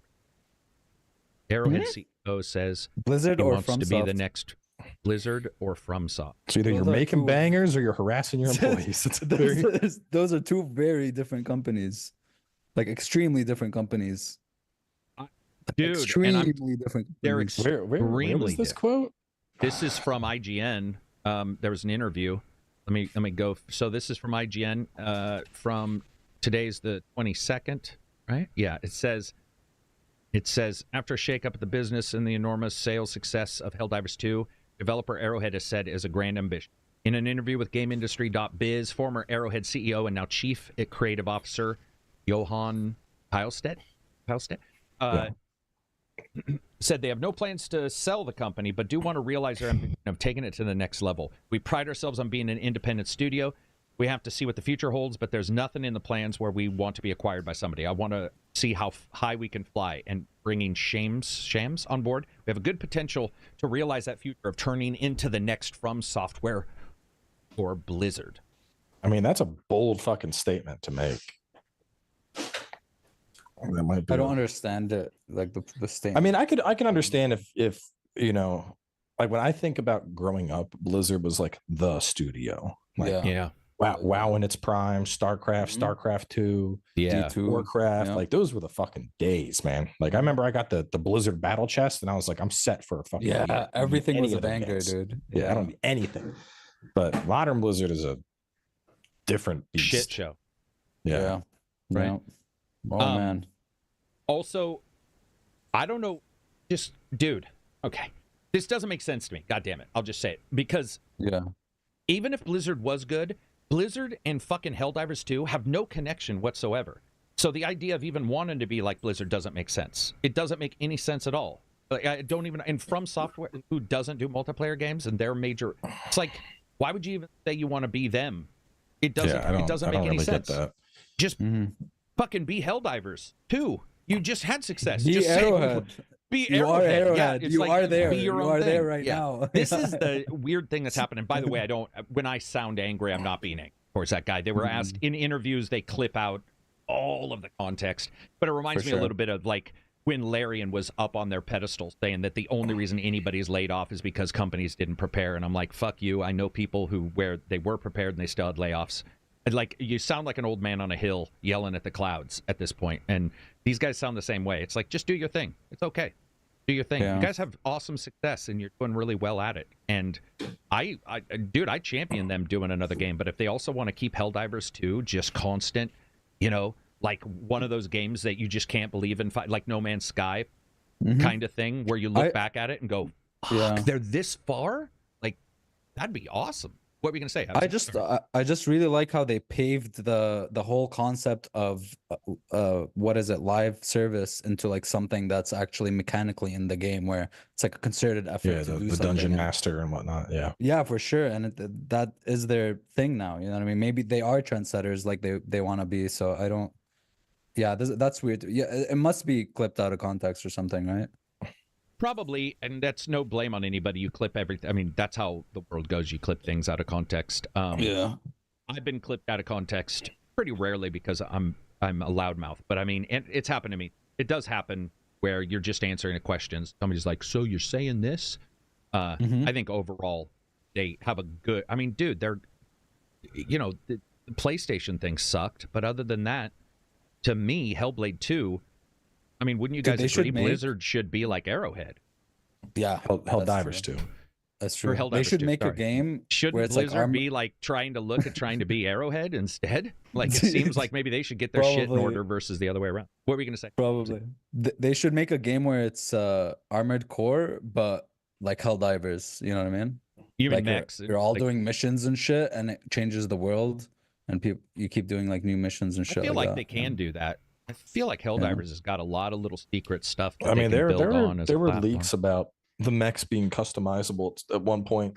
Oh, but really? The mechs are like semi-broken at the moment, so they need to be fixed to begin with. I just want them to put some less pumping out the new war bond every month and more fixing all the shit that's in the game. Because there's also, why do I see leaks from them like every 2 seconds? It's like, oh, the new race got leaked. Oh, the new weapon got leaked. Like, do they leak them on purpose or is it leak marketing? I don't know, but yeah, there's probably more than there should be. Yeah, but like the mechs.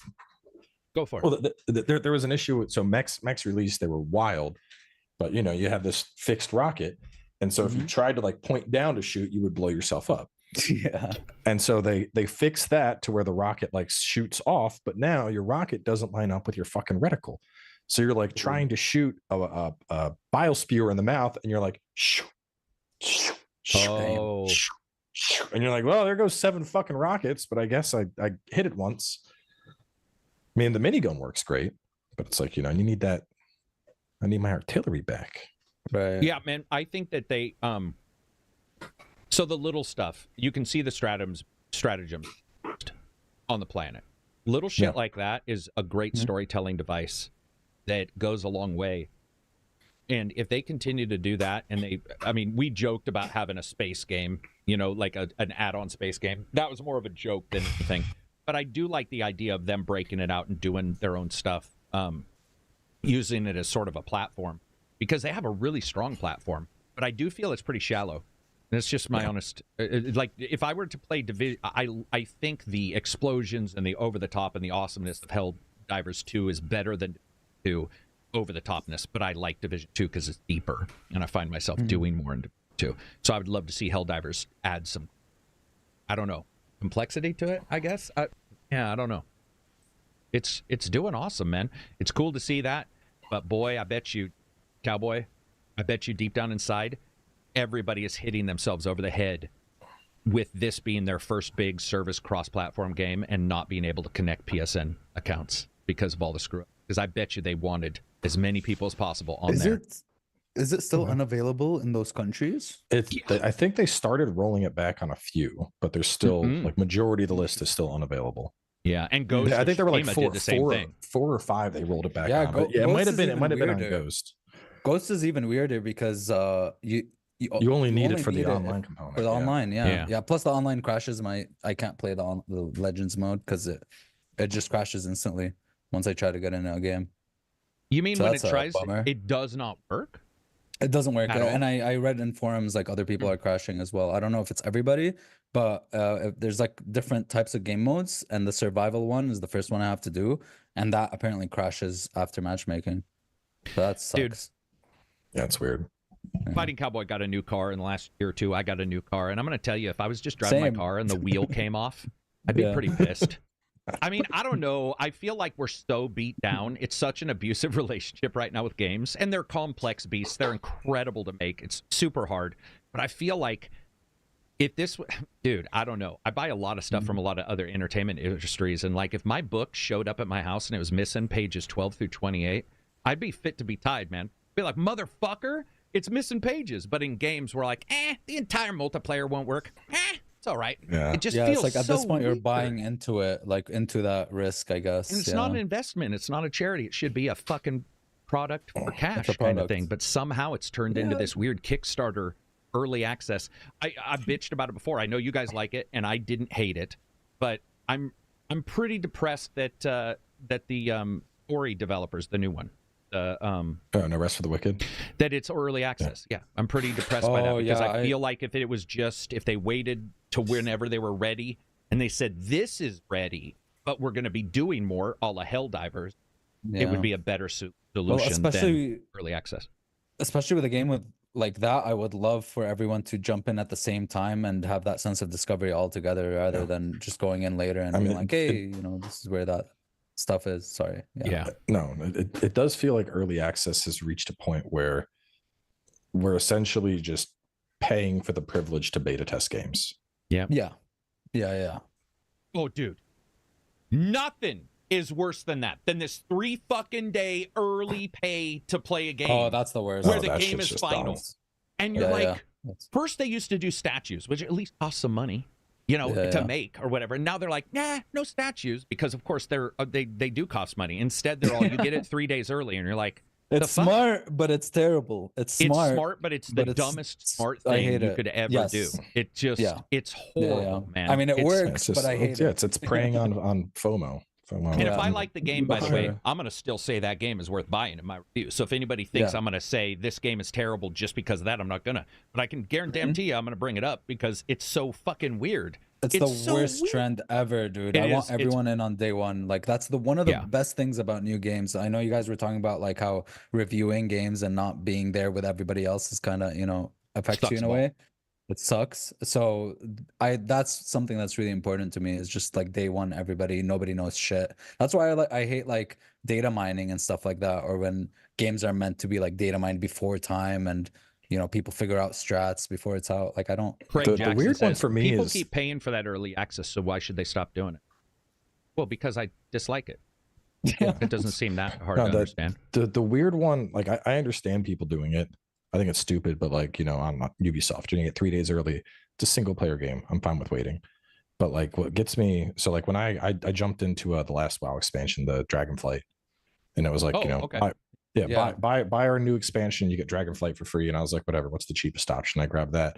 But they had like their Omega edition or whatever, where you get the new DLC 3 days early. And it's like, this is an MMO. This is an MMO, Obviously, you're preying on people's fear. That's pay to win. In a sense, it is.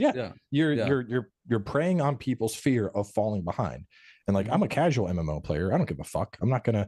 Yeah, sure. The first 3 days, the servers aren't even gonna fucking work anyway. More than likely. Yeah, that's true. So, let them pay for that. But like, that's so dumb to me. Your whole game is an online community centric experience, and you're gating people out because they didn't want to give you an extra $20. Like, that's fucking stupid. It's the worst, because I remember back when Legion dropped and everybody was like waiting in Darnassus or whatever, and then like as soon as it like released, everybody was like rushing and doing quests, and that stuff in MMOs, man, it's like going away. It's becoming more and more personalized and gamified, and like the community aspect of MMOs, especially with WoW, I feel like is dying.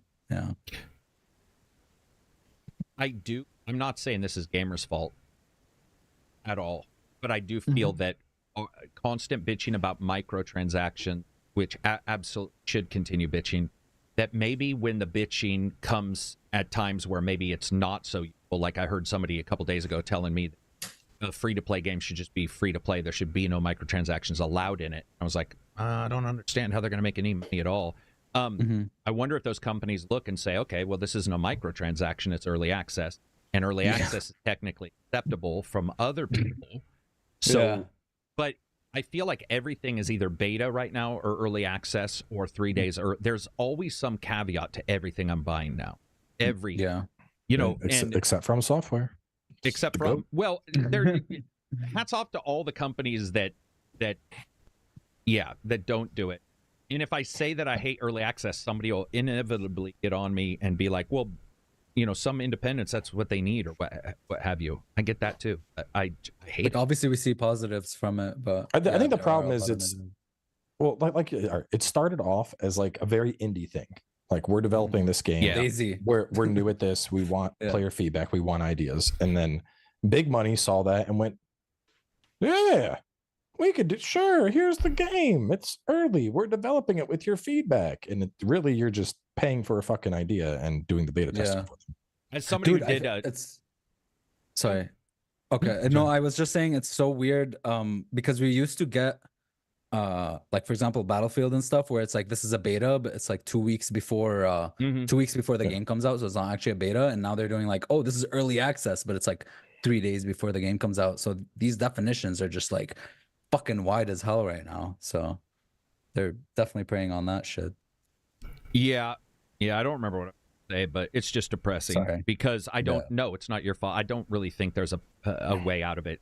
Like, there's always going to be a caveat because it's digital media and stuff. It just sort of sucks. I was thinking personally, but it doesn't make any sense. But I still thought it for a second. I was like, what if you did 3 days early, but then the day of release they say we're gonna reset whatever character you have, so they really only all you get is 3 days of gameplay, but you don't get items or whatever.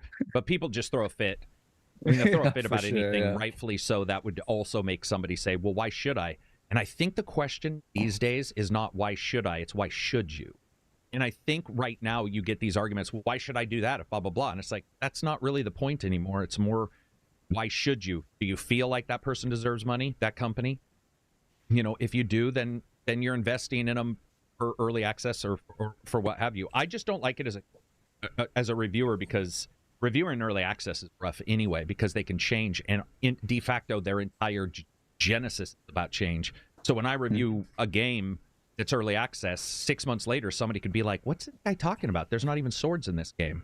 Well, yeah, because the dev removed them, or, what have you. So there's this odd thought process around it. Yeah, it's weird. It's weird. That was a problem with Lords of the Fallen.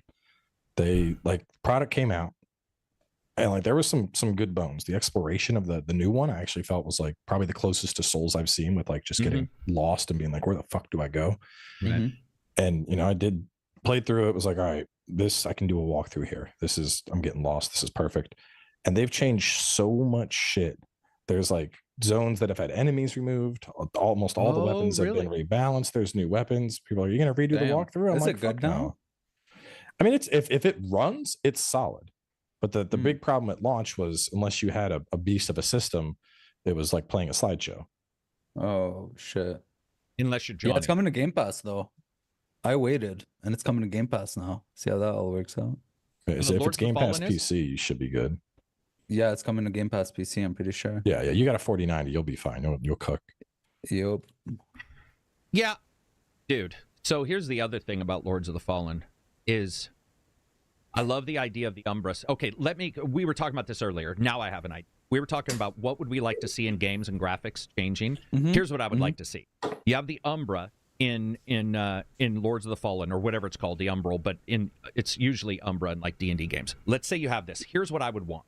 I want a Dark Souls game where you have the Umbra, but you use it in a boss battle. Boss is running towards you, boom, Umbra hits a pillar in another world and gets knocked out. And then you go into the Umbra, and then he has to come into that pillar.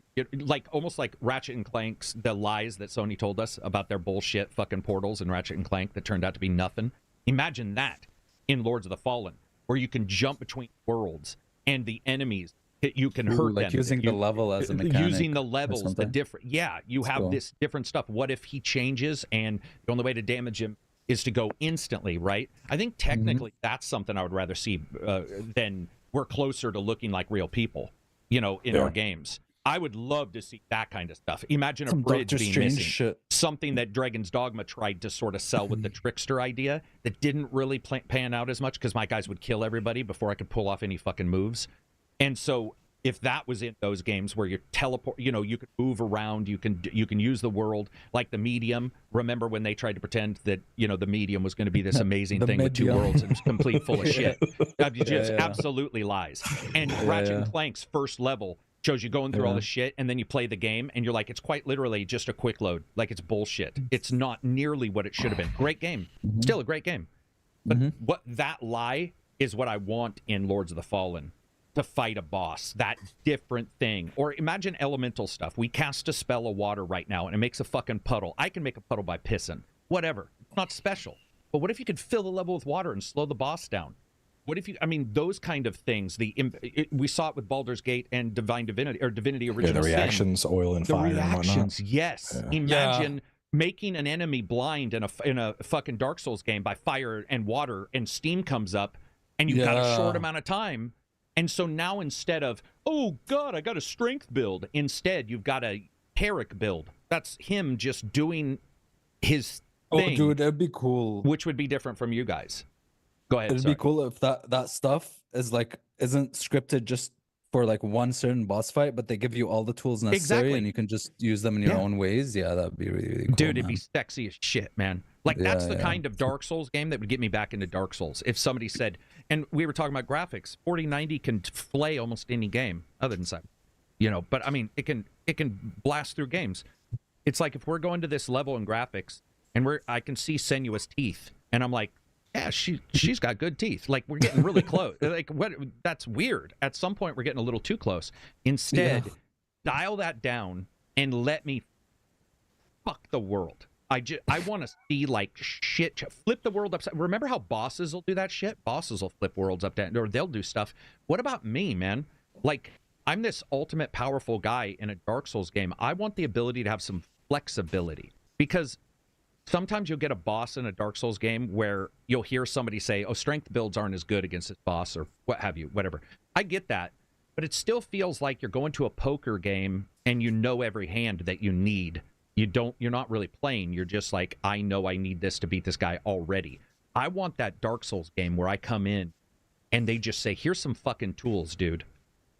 You go and you do your thing and you make it as hard as you want, or by doing your shit and being smart, you make it as smart as you want, which would require enemies to have awareness, true vision, hearing, all that kind of stuff. I think that is where I would love to see, yeah, let me fuck the world. Somebody's going to clip that. But that's not what I meant. But yes, I know. You guys and chat. Toria said they're trying to do, not quite to that level, but they're trying to have more of like a freedom of you throw out the hammer to stun it, but then after that you want to, follow up with your quick attack targets. Like they had a big thing about like respec anytime, do whatever you want to match your play style.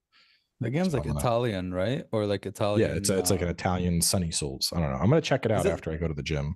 Yeah, is it still coming out June 21st? Because that's very unfortunate. No, it's September. They moved it because of Hellblade. They moved it. Good. The demo came out today. Oh, so okay. So cool. they dropped an 8-hour demo. So that's the smart thing too, Cowboy. And I know you and I must have talked about this either in my podcast the 2 times or in Maddie's, where it originally just didn't see these companies switching release times, and now you're starting to see this flexibility where they're financially driven, but it's pretty nice to have them go like, this is not going to work out. Like, we the can't Final release Fantasy 14 expansion, he was like, yeah, we're just going to delay it 2 weeks. One of these times the Horizon devs will actually release when something else is not coming out. Wouldn't that be magic? Oh my god! To see a Horizon game, every DLC, every port, every game. I swear to God, dude. If I were there, I would feel I was cursed. I would feel I was cursed by now. I would be like, this time, I am fully cursed. How much time do you have left, Cowboy? I'm good. All I have on deck for today is the gym rally. So let's talk about Dark Souls real quick, because I want to get on this for 1 second. So we were talking about worlds. What's your favorite? So we were talking about shortcuts, and some games go nuts, and then you have Liza P, that's pretty, linear for the most part. Yeah. Is there a certain game that's either the highest or a certain level of detail and technique with shortcuts that you like the most? Is there one of the Dark Souls that you're like, that's my DS1? It's definitely DS1, right? And why is your answer for sure Surge 2? If we're just looking at world interconnectivity, it would probably be Dark Souls 1, just because you can Firelink connects to everywhere. Yeah, and it's a beautiful, like, just, I don't know, the interconnectivity of that world. Like, you're always, that the Firelink, it feels like that one safe haven. And then if shit goes south, suddenly you have like the invader there, and you're like, what happened to my bonfire keeper? And there's, I don't know, that's a very unique setting. I mean, there were a couple of little shortcuts here and there in Elden Ring, but once you added like fast traveling to any grace you wanted, that kind of took away from it a bit. Right.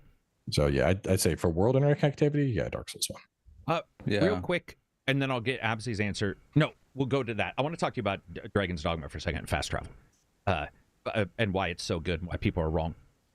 Absy, what do you think about like your favorite shortcut in games, in these Dark Souls games?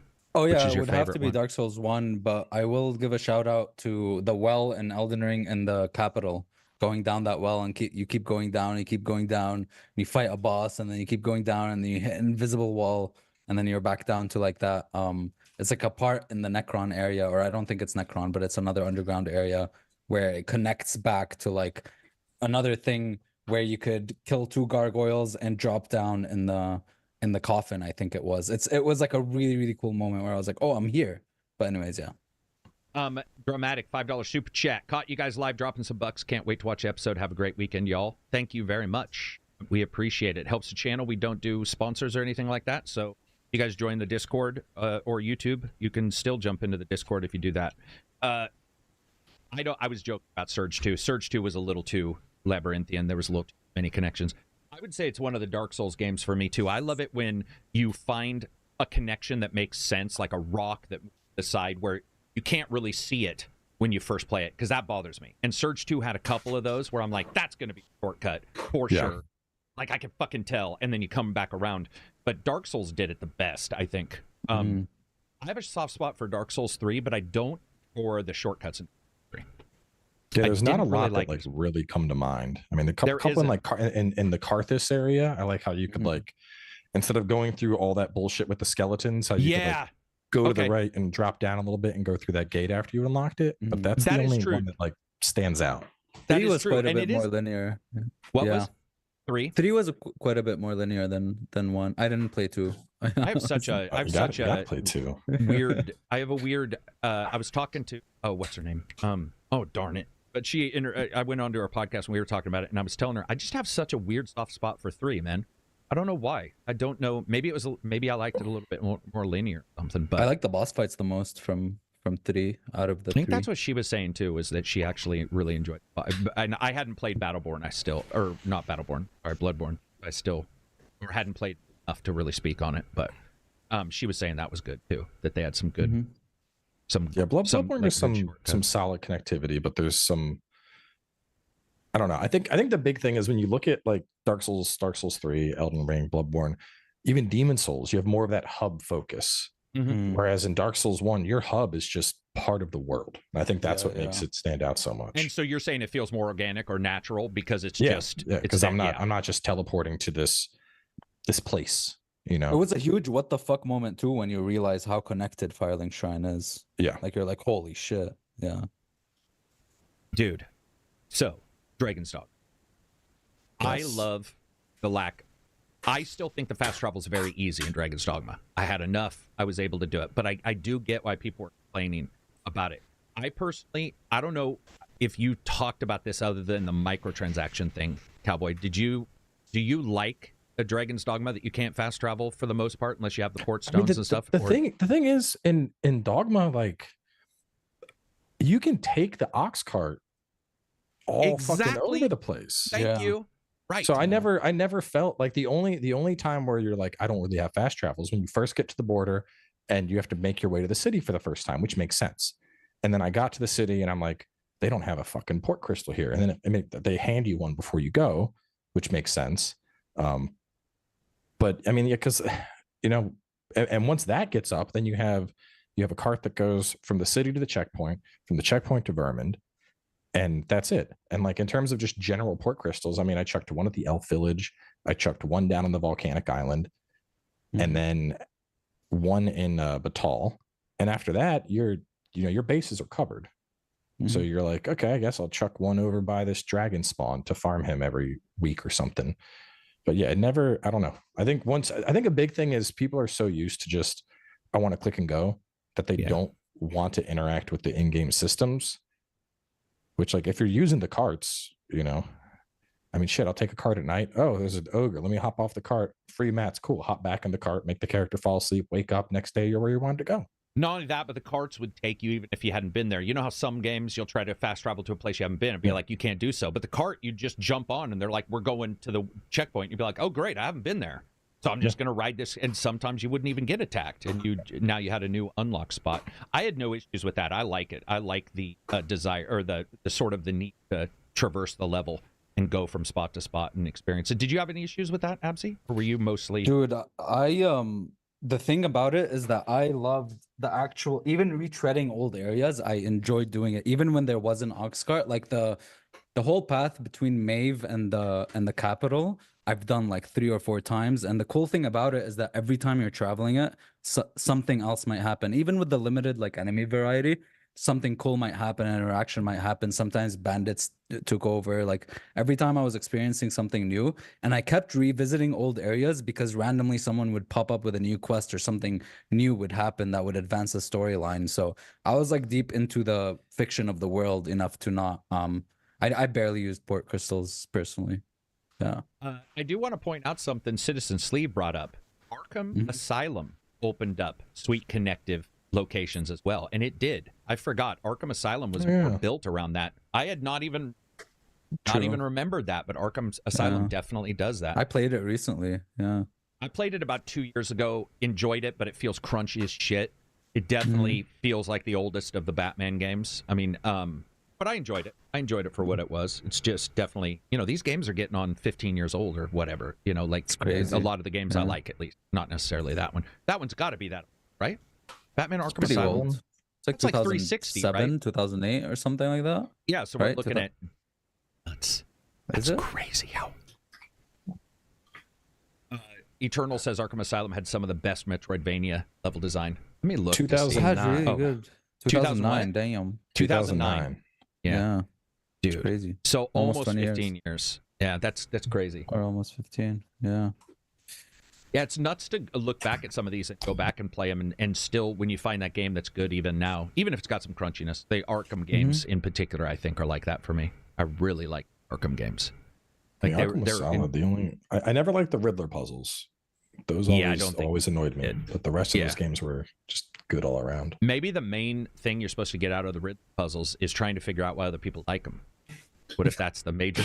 What if that's the major riddle? Is being like, how does somebody explain away a lot of it would explain a lot, wouldn't it? Because, dude, I don't know anybody. It was like when you got into Arkham and you jump in the tank. Yeah. I didn't hate it near as much as everybody else, but I absolutely get why people disliked the Riddler section, or the Riddler stuff, because I like the idea, but they're just so arbitrary sometimes, where you're like, God, it feels like such an extension. We talk about games, open world games with too much buffer space or too much bloat, and I firmly believe the Batman games are actually some of the worst offenders. Even though I love those games, I feel like they're pretty huge offenders of bloat. Like there's definitely with optional stuff. Go ahead, Cowboy. I'll be right back. I got to carry a sleeping toddler in from a car. No worries. Not his, just a random kid. It's just like there's a sleeping toddler in a car. I'm going to carry him inside, protect it, because I have no clue. Yeah. Jeremiah says Arkham City was the best. We'll read some of these in here. Pooh Bear says, $5 super chat. I have a feeling Shadow of the Erd Tree will have roguelike elements. I mean, Souls-likes do have Souls-like already has themselves. I think what seems is like maybe if you, a lot. Or dungeons that change, that would be cool, right? If they, I'd love that. No. It would be cool if there was one dungeon. I don't think I would like it for all the dungeons. But let's say you go to the Madness dungeon, the idea of like everything changing, I'd be like, nah, that's too much. But it would add more hours if there was like a Madness dungeon or something, and just something to like just progress on its own forever. That would be sweet as hell if they had really cool. They call it the Madness dungeon or whatever. That one is going to be this dungeon that like maybe the creator's brain is just consistently in a dream state and constantly changing the environment. Dude, I would love like their level design prowess, but like how they would do it in a roguelike. That would be very interesting how they would use proc gen, because they would want to keep it always looking like always good level design, right?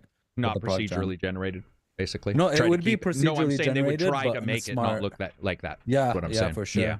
Yeah, that would be interesting, man. Those Game Informer covers were awesome. Oh, you guys talking about old magazine covers? Yeah. Next Gen magazine also was amazing. David Latcham says, I just want to say you guys in this podcast are awesome. Thank you very much. We appreciate it. All because of Fighting Cowboy. We'll return back to the shit state you always see us on Wednesdays next Wednesday. Actually, I think we're going to try to get Asa back, if I remember right. Reading some more. NC says, I miss destructible environments like in the old Battlefield. Oh. Battlefield Hardline. That show is really not Hardline. Cool. Battlefield. What's Bad the one Company. You like? Bad Company. And 4, how like there was like a map that would flood over time. So by the end of it, the map would just feel completely different. And or the one with the big building that would break. Yeah. Why don't they do that anymore? Because, dude, do you know how hard that is on play testing? You have to go back and be half filled. How does it play half filled? How does it play 3/4 filled? Yeah. That's when the early access testing beta shit should pay its dues. Like, yeah. You know what I mean? If you are having a problem with QA, because that's a lot of QA, that's when you say, hey, here's some fans who want to play this game and test it out. Bitlerus says, Dragon's Dogma 2 Travel was great, didn't want for... Yeah. I wonder if they fixed the city FPS in Dragon's Dogma 2. Did they? Do you know? I don't know. I haven't launched in a long time. I feel like I would have heard that. By the way, did you see the friggin' mod for Ghost of Tsushima ray tracing? No. What? Seriously? Yeah, pretty cool. Was it good? damn. Yeah, I'm sure it kicks the shit out of your GPU and CPU. But yeah, I saw WCF Tech. Is that what that website's called? WFF Tech, WCC Tech, whatever. Mm-hmm. They have a lot of good mod coverage. They're very good for mod coverage. And they had one that they were talking about ray tracing in Ghost of Tsushima. There was a mod for that, and a mod for adjusting something else. But the ray tracing looked really good. But again, it's probably going to destroy your FPS. Very interesting. But the lighting in the game looks phenomenal anyway. In Ghost? Yeah. Dude, the reflection of the trees, colors, and everything. How many times have we seen a game that says they've added ray tracing with like a patch or a mod, and you're like, just looks blown out versus else. Yeah, even their HDR implementation was really, really well done. Yeah, Ghost did almost all of the graphical stuff right, except for those fucking tents. Like, I don't know how a samurai's worst enemy in a game is tents, but apparently tents kick the shit out of, what is his name, Jin Sakai. Yeah, Jin couldn't handle a tent. Like, apparently Coleman is his main enemy. Griffin, ACG, which game series do you guys think had the best progression in regards to gameplay improvements with each sequel? So which game series do you think has the best progression in regards to gameplay improvements? Griffin, can I clarify? Is this because I was bitching about God of War, where you turn into baby God of War after each God of War because you lose all your powers? He might be talking about that. Horizon did it really well, dude. Horizon would... The sequel was phenomenal. Yeah, it basically took all your upgrades and they made it your base kit. Your base. And then they added more upgrades. Yeah, it was really well that's done. The way it needs to be. Yeah, baby's first day out bullshit sequels piss me off. I don't like it. Mm-hmm. I mean, look at Mass Effect. They had to kill Shepard. They were, they're like, hey, let's kill him and bring him back and change everything and forget how bullets work. I didn't like how Breath of the Wild did that, where it's just, take your powers for Tears of the Kingdom and your basic bitch link again. It's like, no. I have the hot take on this. I just didn't like Breath of the Wild very much. I like Tears of the Kingdom, but you don't either, Cowboy? You're not a fan of Breath of the Wild? I took about 3 years to beat it, and then I tried Tears, and I couldn't. I did Tears for like 4 or 5 streams and dropped it. I just wasn't a fan of it. It's pretty lean, and the technology is definitely ancient now, right? I mean, we're starting to see the Switch's technology was old day one, let alone 8 years into this situation where you have handhelds and stuff that can emulate it twice. By the way, I saw somebody running a split emulation, and it was running it better than a Switch once. And I was like, okay, we're there. I mean, my thing is like, all right, I don't want to get too deep in the weeds on this, but like, generally, I like games that give you little direction. Dragon's Dogma, you're just kind of told, hey, go that way. Elden Ring, you're told, go that way. But like Breath of the Wild, I feel like there's too much freedom. I feel. I know that sounds weird to say, but they're almost like no, I save the kingdom, and I'm like, okay, like there's a place to the east at this one spot, and I'm like, what about all this other shit? Like, I don't know, man. I just feel overwhelmed by how much freedom, and inevitably I just comb through the map doing fucking dungeons for like 15 hours, and then I'm like, okay, I had fun, I'm done. Like, I don't know. There's something at a fundamental level with that game which just doesn't click for me. Don't you think it's also? I push this all the time, and I get a lot of shit for it from some people, not everybody. But I just feel like, dude, if you got 15 hours out of the game, maybe that's all you get out of that game. Yeah. Like, there's nothing really wrong with that. Being like, hey, man, I like the dungeons. I played the dungeons. That was great. The other stuff wasn't for me. I still like it, for that. That's how I feel about a lot of Assassin's Creeds. Like, I barely finish them, but I have fun, and then I stop. And then I'm like, okay, cool. I had fun. I mean... Yeah, I get that with an Assassin's Creed game because even their stories are long. Yeah, I didn't finish Valhalla. I got my I had 80 hours. I had like the hammer done, and then I was like, okay, I've done enough of this. And then I came back for the Druid DLC. I had fun with that. And that was it. There was no interest in going all the way through Valhalla. Dude, I was enjoying my time. Sorry, I was just about Valhalla. Like, I was just enjoying my time and stuff. And then I think the 85-hour mark, and I wanted to get this next treasure, and it was behind a barred door or something. And I was like, nope, I'm done, dude. I'm done. Dude, I don't know what they were doing. Because if you go to I'm playing the other one, Odyssey, right?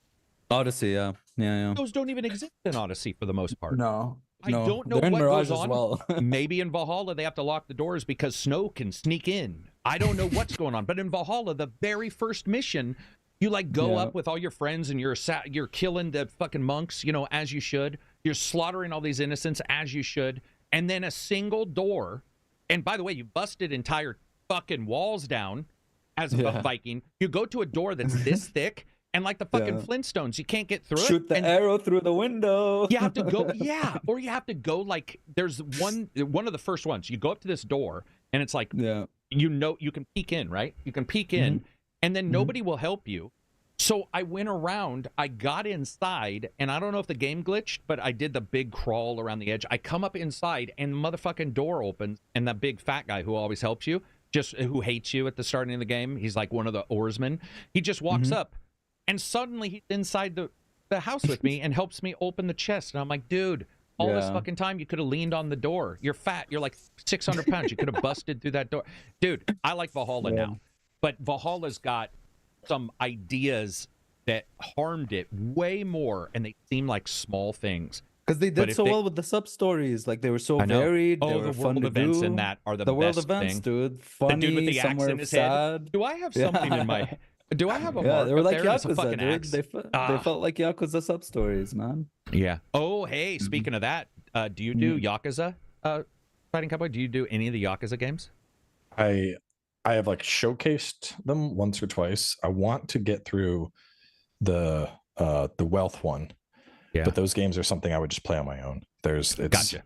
Anything that's like that, where it's like borderline, like lots of dialogue, lots of cutscenes, I just don't think it sells itself well as a stream, and definitely not as an episodic series, because it'd be like, here's your 25-minute episode, and that whole thing is like the narrative lead up, and you're like, catch you guys next time. Like, it wouldn't work. Or you can do like Brad and be like, hey man, you have to give me likes or I'm not going to do the next video. Smart move.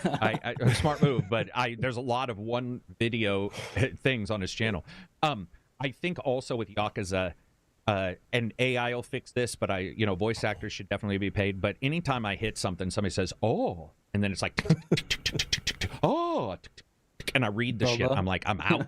Luckily, Infinite does a better job, but it still has some. And wouldn't you say Infinite did a better job, Abzy, when you played it? It seems like they had more voice acting. Yeah, the only game that had full voice acting was 6. That was the only one. Ooh, and that wasn't even one of my favorites, I don't think. No, and it was short. It was shorter than. Yeah.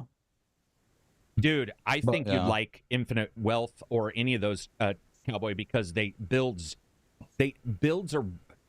Their job system is pretty wicked.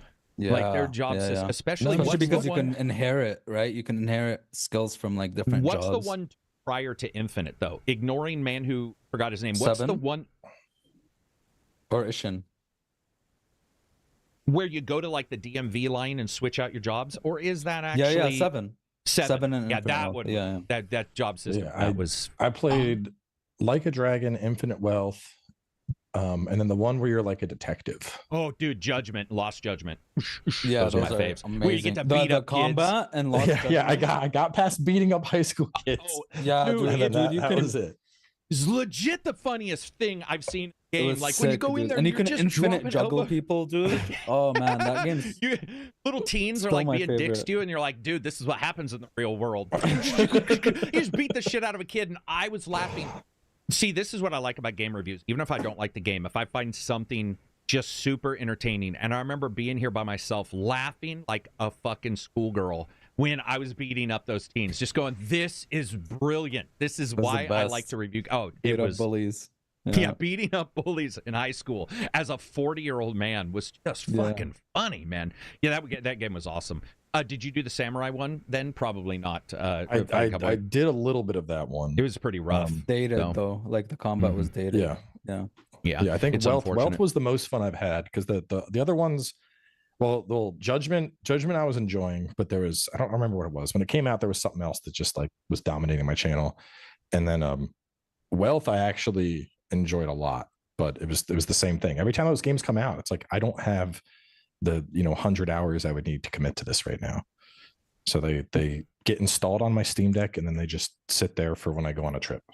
One of the things that I talk about a lot of times that you are running in now, especially trying to start reviews, is that, and this is not a ding towards influencers. I'm more a viewer, and I just sort of stick on that. So I will say one thing I've noticed is as a reviewer, as an influencer, I find that a lot of people are trying to figure out what their audience will be interested in and then trying to sort of lead them to that content. Whereas a reviewer, I'm more interested in where games are. And then if I get an audience, that's great. But I don't really have to worry too much about, is my audience going to be interested in, as much as I'll just let this game and this review sell itself. Have you noticed having to approach reviews slightly differently because you know that your audience, just like me with a podcast, there's a the audience is never going to react as strong if you have a million. No, I mean, plus. lately there's definitely been, I guess, more like a lot of people were upset that I gave I shouldn't say a lot, but there were definitely a loud number of people that were like, I can't believe you gave Dogma such a high score. And I'm like, I about have 150 hours in this game. Like, this is right now, this would be my game of the year choice. I don't care. The running around the world, I put fucking tar on this guy and then lit him in fire and he bursts in flames and then the trees light on fire. Like, that shit is peak for me. But then, like, Rise of the Ronin, tried, didn't really enjoy it.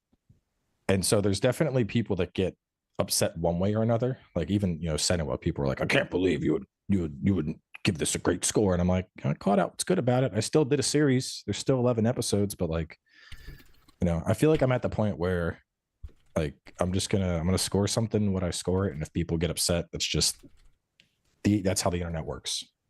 Yeah, it is. It is.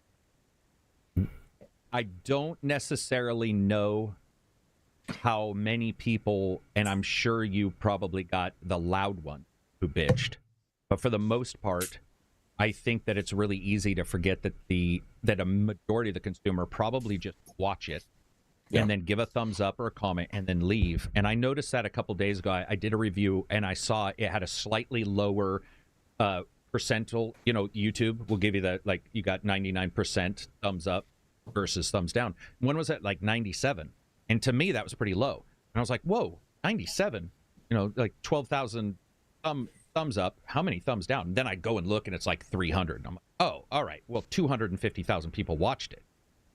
But it's so easy to focus on those negative, like on the people bitching about that thing. And by the way, with Dragon's Dogma, there were valid bitches about other stuff, including the city's FPS, which could have just, frames per minute. I mean, that's pretty low in the city.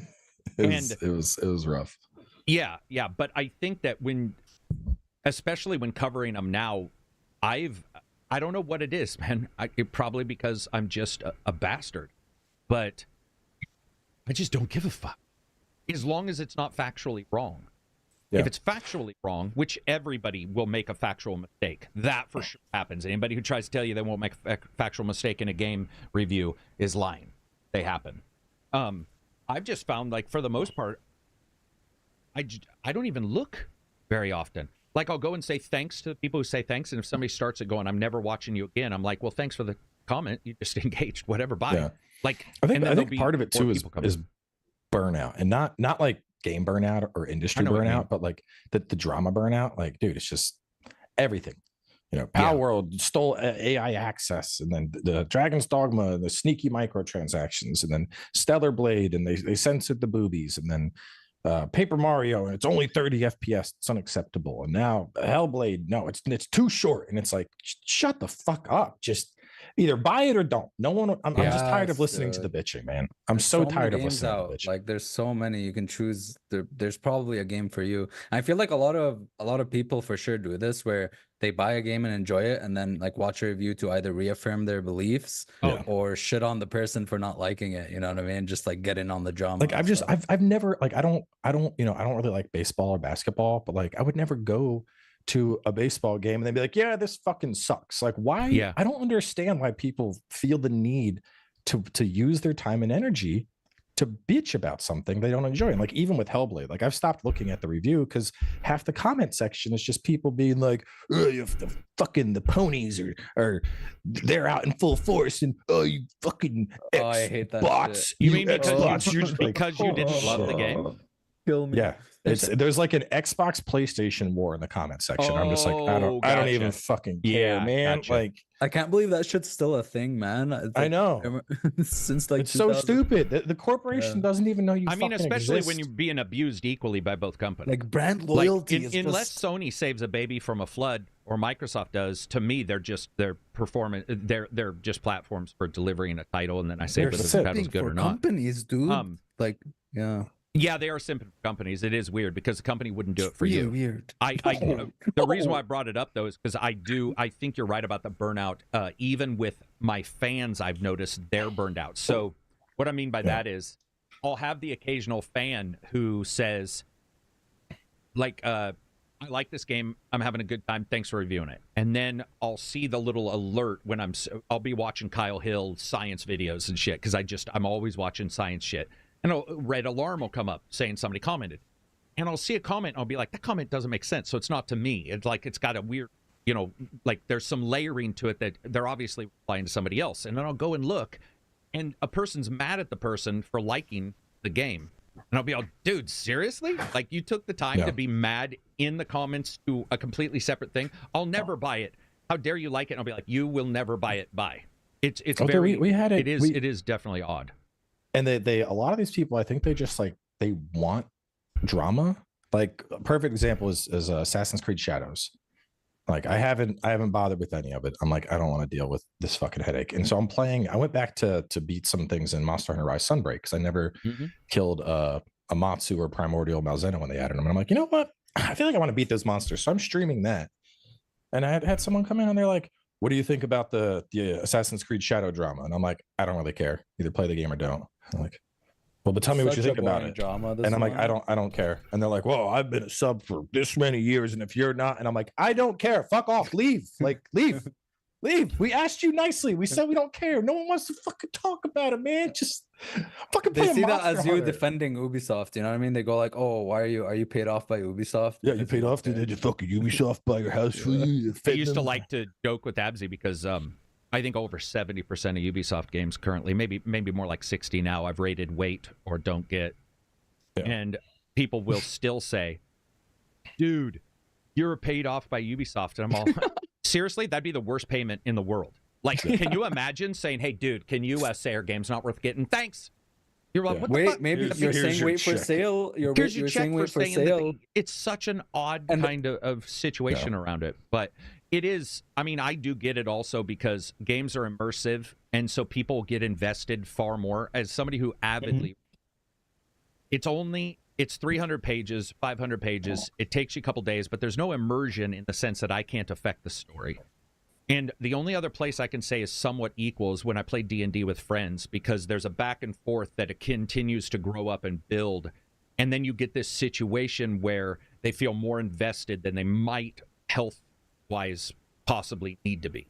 And so I see it with that, where that makes sense. But otherwise, it doesn't make a lot of sense. I think there's also the desire to make sure that the world doesn't screw up the thing they love, which I do get.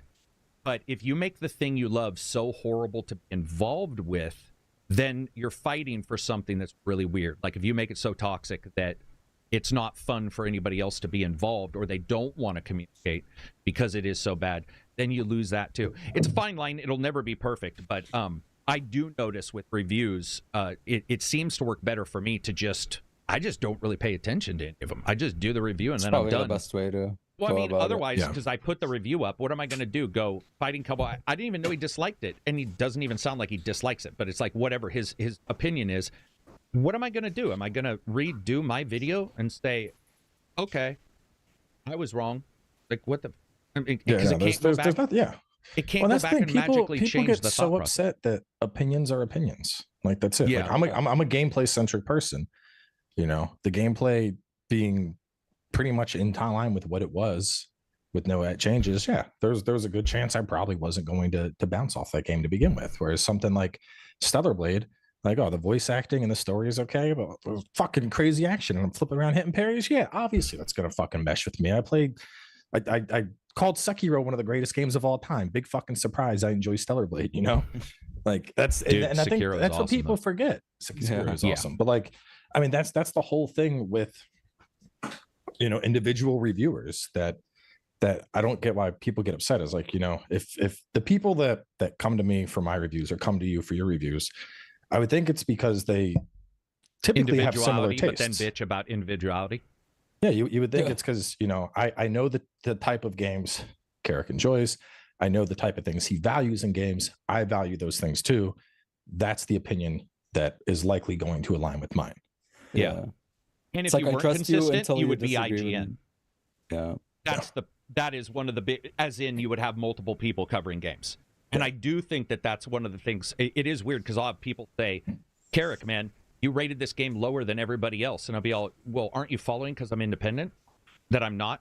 Like, that I'm going to think whatever I'm going to think, regardless of anybody. Like, I'm not a part of this thing over here. I don't, you know, my score isn't even numbered.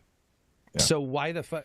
Why is that even a part of the discussion? But I do see it where people will. The only real desire for independence is the desire to have somebody be independently, perfectly aligned with your own desire of independence. That's usually what happens. Is they're perfectly aligned until they're not, and then they're instantly angry because the independent thing that used to align with them suddenly doesn't. And I do understand that part, but I also, dude, I've unsubscribed and resubscribed to so many of my favorite creators on YouTube. It is unimaginable. I will watch somebody for 60 videos and then be like, oh, they're covering a game series I don't love and I'm getting unsubscribed, and then I'll go right back. 6 months later, I'll be watching something. Oh, subscribe. Oh, yeah, I'm not subscribed. But people think it's like some line in the sand to be like, oh, my God, I've made a choice. I'm going to go and write it in blood on my front lawn that I've stopped subscribing from somebody. And you're all, dude, I don't know if you're really understanding what those are. It's funny because the Patron, I don't know if you ever saw this video. It's a fantastic video by the Patron, creator of Patron, and it's called The Death of the Follower. And basically what he was indicating was followers on any social media no longer are nearly the metric that matters anymore. So, for example, my metric is bigger on Patron than it is anywhere else. I have a good-sized Patron. It was great size till Patron fucked me over. So fuck you, whoever you are who did this. But Patron fucked me over. But it's very good. My second is YouTube, and third would be like Twitch or the little small place Facebook or something. And what his statement was that the death of the follower just doesn't mean anything anymore, or nearly as much, which is why sometimes you get somebody with a ton of followers. I've had this where I post a review, my followers are not interested in it, and it does poor views. And it's because the followers themselves no longer, they're not even given every video anymore. Yeah. And that stopped, 3 years ago when they said we just stopped sending everybody alerts. So it's which unfortunately is why we get the clickbait titles too, though. How did you title your Hellblade review? Beautiful but bland. Boom. Not clickbait. To me, that is absolutely that is just a title. But have you seen some of the titles about Hellblade, man? Oh, yeah. I was, holy shit. There were people saying that because there was no PR, there was something insidious going on. I'm like, dude, it's a story game. And we've seen tremendously good games get day one code, let alone review code. I've seen early games that are shit get early code. State of Decay 2, I'm talking to you. I liked it, but it definitely didn't do so well on day one. It's an odd situation, man. It's like there's preconceived notions that I think are pushing like everything. I mean, you see a lot of people be like, oh, day one embargoes, never trust. If it's day one embargo, game's going to be bad. And it's like, that's the industry standard. Doom would like to say something about that, and so would Prey. Yeah. Day one, I mean, 48 hours, I think, tends to be pretty consistent as like a standard. But sometimes it's day one, sometimes it's earlier. But it's, I think 48 hours. Do you mean 48 hours prior to the game going live? Yeah. That's I think the most common. Yeah. But like, because ultimately it's not about hiding review scores. It's usually about spoilers and them being concerned about spoilers. Like I wouldn't be surprised if Shadow of the Erdtree, I wouldn't be surprised at all if they make reviews like a day before. A day. Yep. Yeah. Yeah, because they are about that. They are keeping that tight. Yeah, I've noticed that when I was getting some information and asking about it, there was nothing. There was given back, as in you're on a list, but it was, that was pretty much it. The only thing I've really noticed weird also is if you get an early review and they do patch it afterwards because they continue to work on it, you might get a Elden Ring 1 patch, day 1 mess up. Spider-Man, you might get a mess up with a patch, but it's pretty rare. Luckily it doesn't happen too often. I think that kind of situation, we've sort of seen that it's moved away. Dark Hollow says you don't need reviews for Shadow. I disagree, but whatever. I think also pre-orders. If you don't pre-order, you're good to go. Yeah. Pre-orders are one of the dumbest things to do. But how are you going to survive without that alternative color scheme outfit? It's just a whole different experience. Or when you have to unpack a Steam game and people who downloaded it and bought it that moment are playing before you and you preloaded it. There's no coming back. There's no. Before we wrap up, I want to know what those pictures are, dude. Those fucking are those display in your background? No, this is God, I always forget his fucking name. Let me find. I'm trying to hang on. Let me go to my office video. I have a link to him. This stuff is really cool. Andy Lunique? Dude, yeah. He's been on the podcast many times. That guy is one of the best dudes in all of gaming, by the way. He's the one who put me in touch with this group. They're called Psy Acoustics. So of these, I have Psy Acoustic. Yeah, I've got Psy Acoustic. Okay. Yeah, gotcha. I have a big Cowboy Bebop one, Berserk, Castlevania, Sephiroth, Godfrey, Neo 2, Geralt, and then Jin from Ghost of Tsushima. Dude, Psy Acoustics, so people know what this is. Basically, it's art that also assists you in destroying reverb and echo in your room by basically adjusting the acoustics, soaking up some of the extra sound. So yeah, they're very cool. Psy Acoustic. I got Borderlands Tiny Tina. The custom ones. The custom ones, and then a couple others from him that I have in a different room because this room is already filled with sound barriers and stuff. But very, very good systems. I really like it. It's easy to hang, and they do end up like sort of taking away some of that ambient audio that you get. This was an expansion I had built onto the house because I wanted just like a standalone office. Mm-hmm. Yeah. And before anything was in it, because this is just a box. It's like a 12 by 12 box. And so the echo was just fucking wild. And as soon as I put them in, nothing.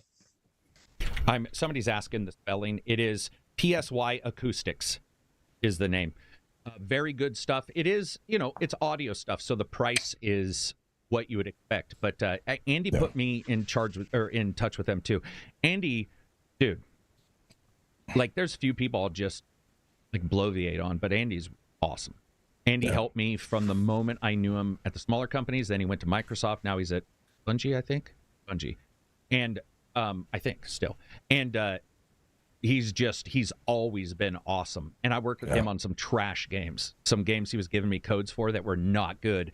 And I was always like, in that thought process of like, at some point, right, Andy's going to be all, okay, maybe I won't, I don't want my name attached to Carrick because I was blasting games. And he's awesome. If anybody knows, he's also the guy that does the cookbooks based on video games. And he's done some great stuff. Like he's definitely one of the good ones in video games. Before we wrap this up, Cowboy, you're gonna do Shadow of the Earth 3, any reviews? Hopefully. Everything is still very, very silent. Obviously there's the talk going around about an event. But that's the only thing right now. There's no everything is quiet. Which is from Soft, Yeah. What about any other game? Is there any other reviews or any other like maybe smaller anything? I'm gonna check out Antoria. I'll probably check out the Monster Hunter Stories. They're releasing the first game on Steam, which that was previously like iOS. So I'm pumped to see that actually come to like a proper gaming outlet. It used to be on like the 3DSs let me see. I don't remember what it was. Anyway, point is this is the first time we're getting it on like proper consoles and PC gaming. Yeah. So, and I enjoyed the second one. It's a very refreshing take for like a monster battler. But yeah, honestly, Shadow of the Earth Tree is just about to dominate stuff. I'm just kind of counting down the days at this point, and then I'll go into hibernation as soon as I get a code. You see, everyone's like, I know you're playing it already. You'll know I'm playing it because all of a sudden all streams and all tweets will stop. Thank you. Like that's I don't understand why people. I'm always like, if you're not hearing me answer a question on Twitter, Like, because usually I'll answer. If somebody's like, hey, have you got code or blah, blah, blah, you'll just get no response. It's like, because any answer it's going to be quite easy to tell, like, if they have it or not. Like, if you don't, then you're also indicating it's out. You know, because you'll hear, I've seen this before where I'll see people break NDA by sort of walking around if they do or don't have it. And I'll be like, don't do that, man. Just don't respond. You don't need to respond. Just disappear from civilization. People can figure out you're doing something. The closest non-NDA leak I did was Stellar Blade, the second math problem I couldn't figure out. And I just took a screenshot of the math and I put it on Twitter. And I was like, who can solve this? As soon as somebody figured it out, I deleted it. I was like, okay, good.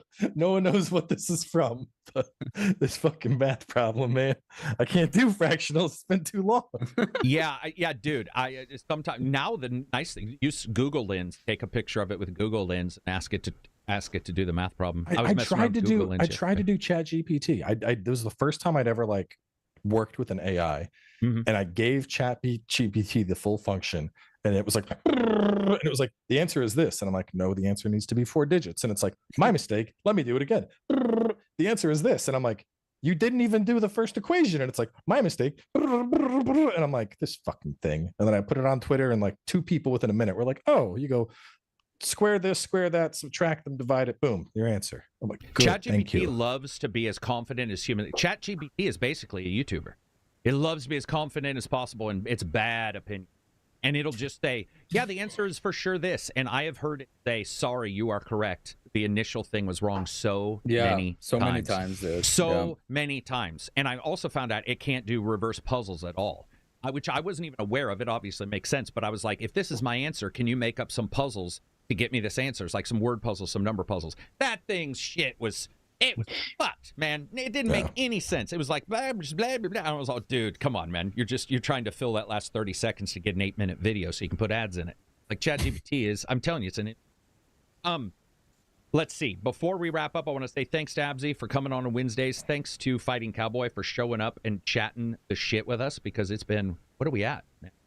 We're at I closed close the video. Started there we go. What, 12:30? So 3.5. So we're at 3.5 hours here. I want to say appreciate how much you guys support the channel, even if you don't agree. It's fine with reviews. That's sort of how it's supposed to be. Just be nice about it, because I can guarantee you I will not be.